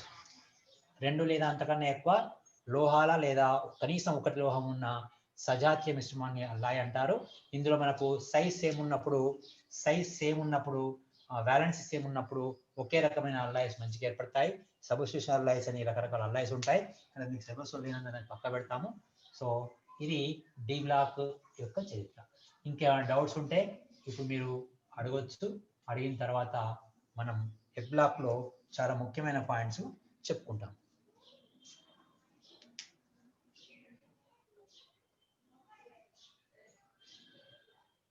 So మీకు మీరు చెప్పండి రండి, డౌట్స్ ఉంటే చెప్పండి నాకు. ఎఫ్ బ్లాక్ కి మనకు ఒక హాఫ్ అన్ అవర్ సరిపోతుంది. నెక్స్ట్ క్లాస్లో నెక్స్ట్ 1.5 hour లో నేను ఎఫ్ బ్లాక్ కంప్లీట్ చేసేసి రియాక్షన్ మెకానిజం కంప్లీట్ చేస్తాను. మీరు ఇప్పుడు ఏమైనా డౌట్స్ అడిగితే అడగవచ్చు. ఇంకేమైనా మిగిలిపోయింది అనిపించినా, మీకు అర్థం కాదనిపించినా ఐ కెన్ రివైజ్.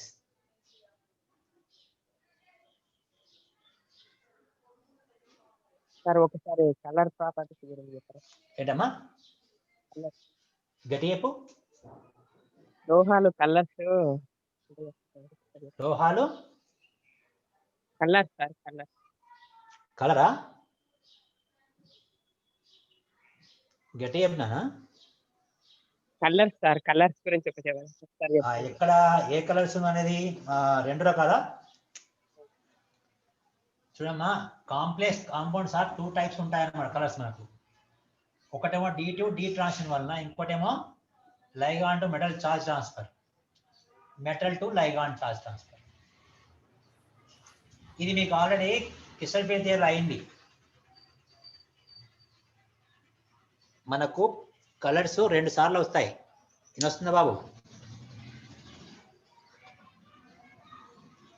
ఒక్క నిమిషం.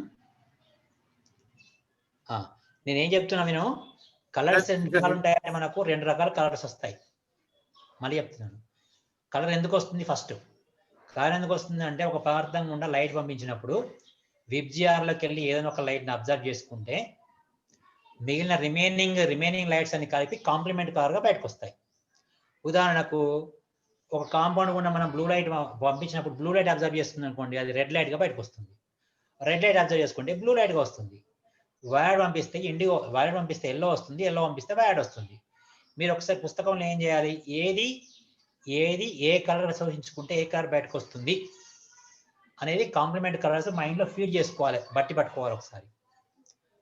ఇది ఒకటి పాయింట్. రెండవ ఏంటంటే, ఇప్పుడు అంత మన మీద పడ్డ అంత లైట్ అంతా అబ్జర్వ్ చేసుకుంటే బ్లాక్ కలర్. దేన్ని అబ్జర్వ్ చేసుకోక అంతా విడిచిపెడితే అది తెల్ల కలర్. అంటే తెలుపు నలుపు కాకుండా మధ్య ఉన్న కలర్స్ అన్ని ఏంటనమాట, ఏదో ఒకదాన్ని అబ్జర్వ్ చేసుకుంటూనే వస్తుంది. ఒకటి అబ్జర్వ్ చేసుకుని కూడా వస్తుంది. అట్లా ఏ కాంపౌండ్ అయినా కలర్ ఉంది, ఆర్గానిక్ కాంపౌండ్ అయినా, డైస్ కానీ ఇంకేది కానీ కలర్ ఉందంటే కారణం అదే. ఇప్పుడు మన డి బ్లాక్ కాంపౌండ్కి వచ్చేవారికి అవి కలర్ కావడానికి 2 రకాల కారణాలు ఉన్నాయి. ఒక కారణం ఏంటిది, ఒకే ఆర్బిటాల్లో ఉన్న డి ఆర్బిటాల్ నుంచి డి ఆర్బిటాల్కు కలర్ ట్రాన్సిషన్ అవ్వడం వల్ల, ఎలక్ట్రాన్స్ ఎగ్జైట్ అవ్వడం వల్ల వచ్చేది D2 D ట్రాన్సిషన్ వల్ల వచ్చేది. అది ఎక్కడ జరుగుతుందో మీకు ఆల్రెడీ తెలుసు. ఎక్కడ చెప్పుకున్నాం అది? కోఆర్డినేట్ కాంపౌండ్ లో మొన్న సార్ చెప్పాడు మీకు D2 D ట్రాన్సిషన్ ఎట్లా క్రిస్టల్ ఫీల్డ్ థియరీలో ∆0 అని చెప్పి కాస్ ఎట్లా వస్తాయంటే, ఇక్కడ D1 నుంచి D9 కన్ఫిగరేషన్ ప్రతి ఒక్క మెటల్ అయాన్ కలర్ చూపిస్తుంది. ఓకేనా? ప్రతి మెటల్ అయాన్ కలర్ చూపిస్తుంది. D1 to D9 ఉన్నది ప్రతి మెటల్ అయాన్ కలర్ చూపిస్తుంది. కానీ ఈ కలర్స్ పేలవంగా లైట్ కలర్స్ అన్నమాట, కనబడినట్టు ఉంటాయి కలర్స్. ఎందుకంటే ఒకే ఉపకక్షలో, అంటే ఎల్ అనేది ఎంత, డి విలువ ఎంత, ఎల్ విలువ 2, అజిముతల్ క్వాంటం నంబర్ ఎల్ విలువ 2, దీనికి డి ఒకే అజిముతల్ ఎల్ ఉన్నప్పుడు ఈ ఎల్లో ఒకటే ఎలక్ట్రాన్ ట్రాన్సిషన్ అనేది క్వాంటం సెలక్షన్ రూల్ ప్రకారము వర్ణపట రూల్లో ఒప్పుకోదు, ఆర్బిడం కాదు. కానీ కలర్స్ మనకు చాలా పేలవంగా కనబడుతుంటాయి. అయితే D1 to D9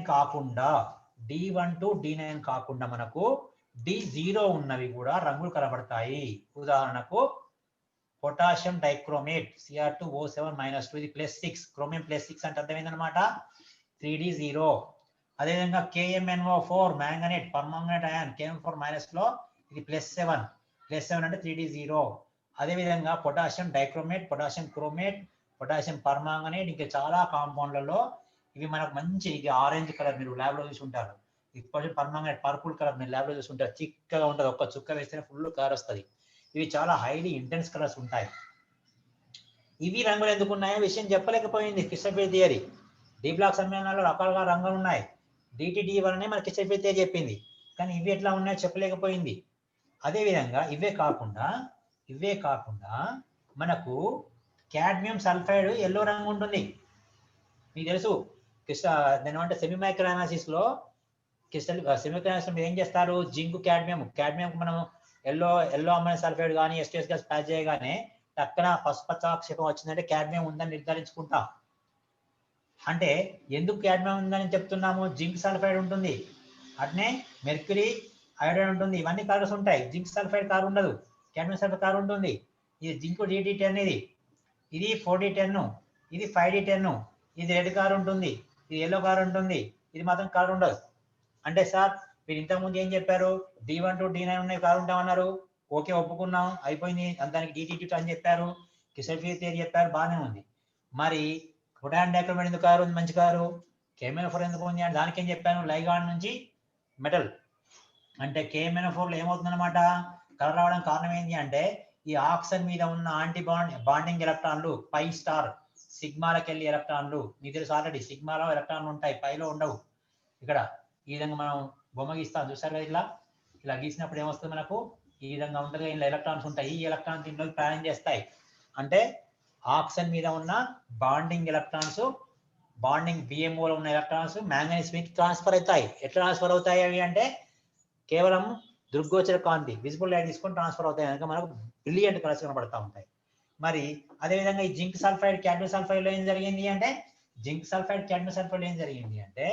జింక్ లో ఉన్న 3D10 లేదా కాడ్మియం లో ఉన్న 3D10 సల్ఫర్ మీదకి ఉన్న ఇలా యాంటీబాండింగ్, ఆక్సిజన్ కి ఎట్లా యాంటీబాండింగ్ అట్రాస్ ఉంటాయో 5 స్టార్ లాగా దీనికి అట్నే ఉంటాయి.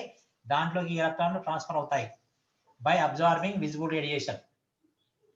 అయినప్పుడు ఇది మాత్రం ఎల్లో కలర్ వస్తుంది, కానీ ఇది మాత్రం కలర్ రాదు. ఎందుకు రాదు అంటే దీనికి జింక్ అనేది బాగా హైలీ ఎలక్ట్రోనెగటివ్, చాలా చిన్న సైజు కనుక ఇది విజిబుల్ లైట్ రేడియేషన్ లో ఎలక్ట్రాన్ ఎగ్జైట్ చేయనివ్వదు. దీనికి యూవీ లైట్ అవసరం ఉంటుంది కనుక యూవీ లైట్ తీసుకొని ట్రాన్స్ఫర్ కావాలంటే కష్టం కనుక మనకు రంగు కనబడదు. అవుతుంది కానీ రంగు కనబడాలంటే మనకు యూవీ లైట్ తీసుకోవద్దు. పరిపూరక రంగు రావాలంటే ఖచ్చితంగా విజిబుల్ లైట్ అబ్జర్వ్ చేసుకోవాలి. విజిబుల్ లైట్ లో అబ్జర్వ్ చేసుకున్నప్పుడు అది అబ్జర్వ్ అయినా కాకుండా మనకు రంగులు కనబడదు కనుక జింక్ సల్ఫైడ్ కలర్లెస్. కానీ అదే మనకు మెర్క్యూరీ ఐరన్ వచ్చరికి ఏమవుతుందన్నమాట, మెర్క్యూరీ మీద 5D10కి వెళ్ళి ఎలక్ట్రాన్లు, ఇది 4D10 5D10 ఎలక్ట్రాన్ ఐరన్లకు పోవడం వల్ల మనకు రెడ్ కలర్ వస్తుంది. అంటే దీన్ని ఏమంటామన్నమాట, మెటల్ నుంచి లైగాండ్కు ఎలక్ట్రాన్ ట్రాన్స్ఫర్ కావడాన్ని మెటల్ లైగాండ్ చార్జ్ ట్రాన్స్ఫర్, ఆవేశం, మొత్తం ఎలక్ట్రాన్ ఆవేశమే బదిలీ అవుతుంది, ఇక్కడ నుంచి అక్కడికి అక్కడి నుంచి ఇక్కడికి. ఇలాంటి అంటే రంగుల్ని మనం ఏమంటామంటే మెటల్ ఆవేశ రవాణా, చార్జ్ ట్రాన్స్ఫర్ అంటాము. ఇవి చాలా చాలా తీక్షణంగా ఉంటాయి, చాలా స్పెక్ట్రోస్కోపికల్లీ క్వాంటమ్ రూల్స్ ప్రకారం ఇవి అలౌడ్ అనమాట, అంటే అనుమతి ఇవ్వబడినవి. ఇంతకుముందు DT ట్రాన్సిషన్స్ అనుమతిని నిరూపించబడినవి. కానీ ఎగ్జామినేషన్ క్వశ్చన్ ఎట్లా వస్తుందంటే కింది వానలో రంగు ఏది ఉంటుంది ఏది ఉండదు అన్నప్పుడు మనం ఏం చేయాలి, కాడ్మియం సల్ఫైడ్ సార్ చెప్పలే మాకు D2D ట్రాన్సిషన్ ఉండవు, 3D10 ఉంది కదా రంగు ఉండదు అనుకోవద్దు. జింక్ కాడ్మియం సల్ఫైడ్ లో మెర్క్యూరీ ఐరన్ లో కలర్ ఉంటుంది. మరి అదే సార్ జింక్ లో కూడా రంగు ఉండొచ్చు కదా అంటే యూవీ విజిబుల్ లైట్ ని అబ్జర్వ్ చేస్తున్నాక అక్కడ రంగు ఉండే అవకాశము లేదు. సో ఇట్లా ఈ విధంగా మనం రంగులు ఉండడానికి 2 కారణాలు ఉంటాయి. అందులో ఒక కారణం ఏంటంటే కిసల్ఫియర్ థియరీ ప్రకారం D2D పరివర్తనాలు, ఇంకొక కారణం ఏంటంటే దాన్ని ఏమంటారు, లైగాండ్ టు లోహం నుంచి లైగాండ్ మీదకి, లైగాండ్ నుంచి లోహం మీదకి ఎలక్ట్రాన్లు బదిలీ కావడం వల్ల వచ్చేది. ఎలక్ట్రాన్ బదిలీ అయినప్పుడు ఆవేశం కూడా బదిలీ అవుతుంది కనుక ఆవేశ బదిలీ వల్ల వచ్చింది అంటాం. అవి ఫాలోనా, అర్థమైందా?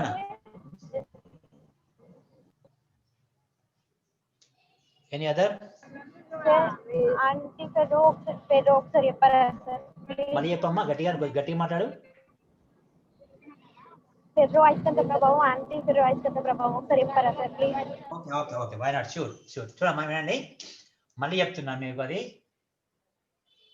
ఫెర్రో అంటే ఏంటన్నమాట, more number of unpaired electron with similar spin, same spin.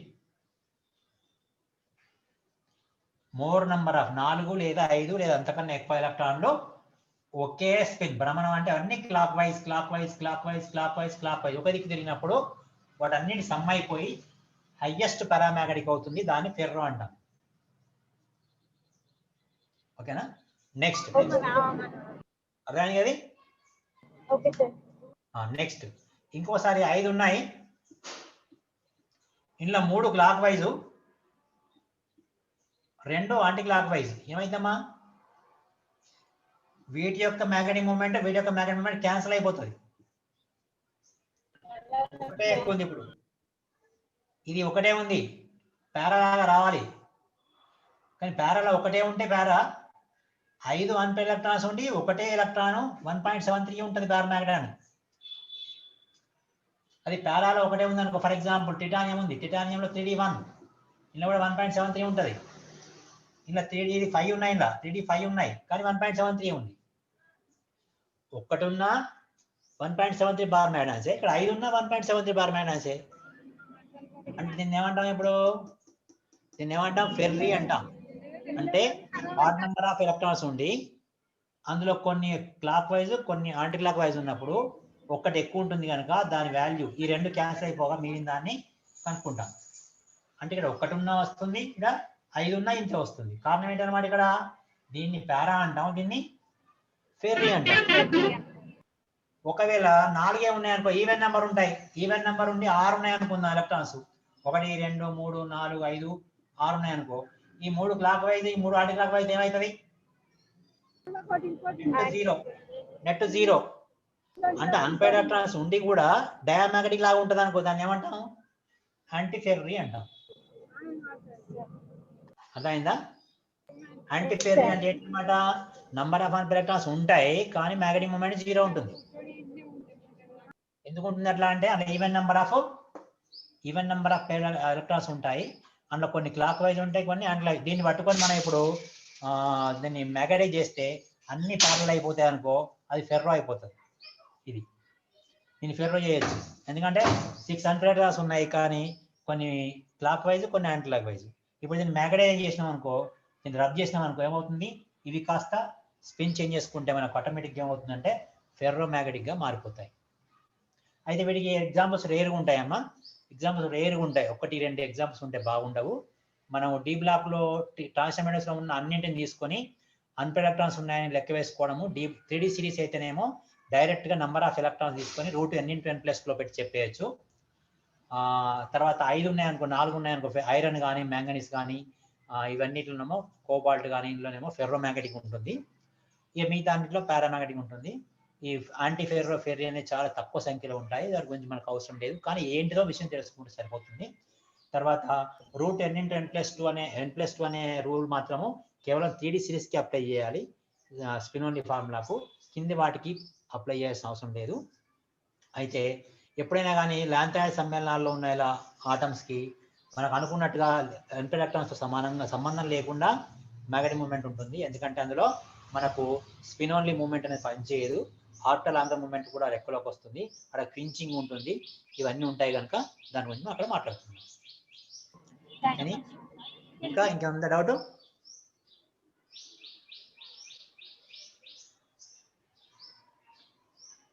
Okay,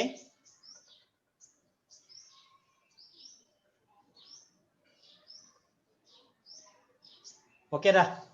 any doubt? వాడు మెసేజ్ ఒక చార్ట్ చేసి చూస్తే ఎవరెవరు. Okay, bye.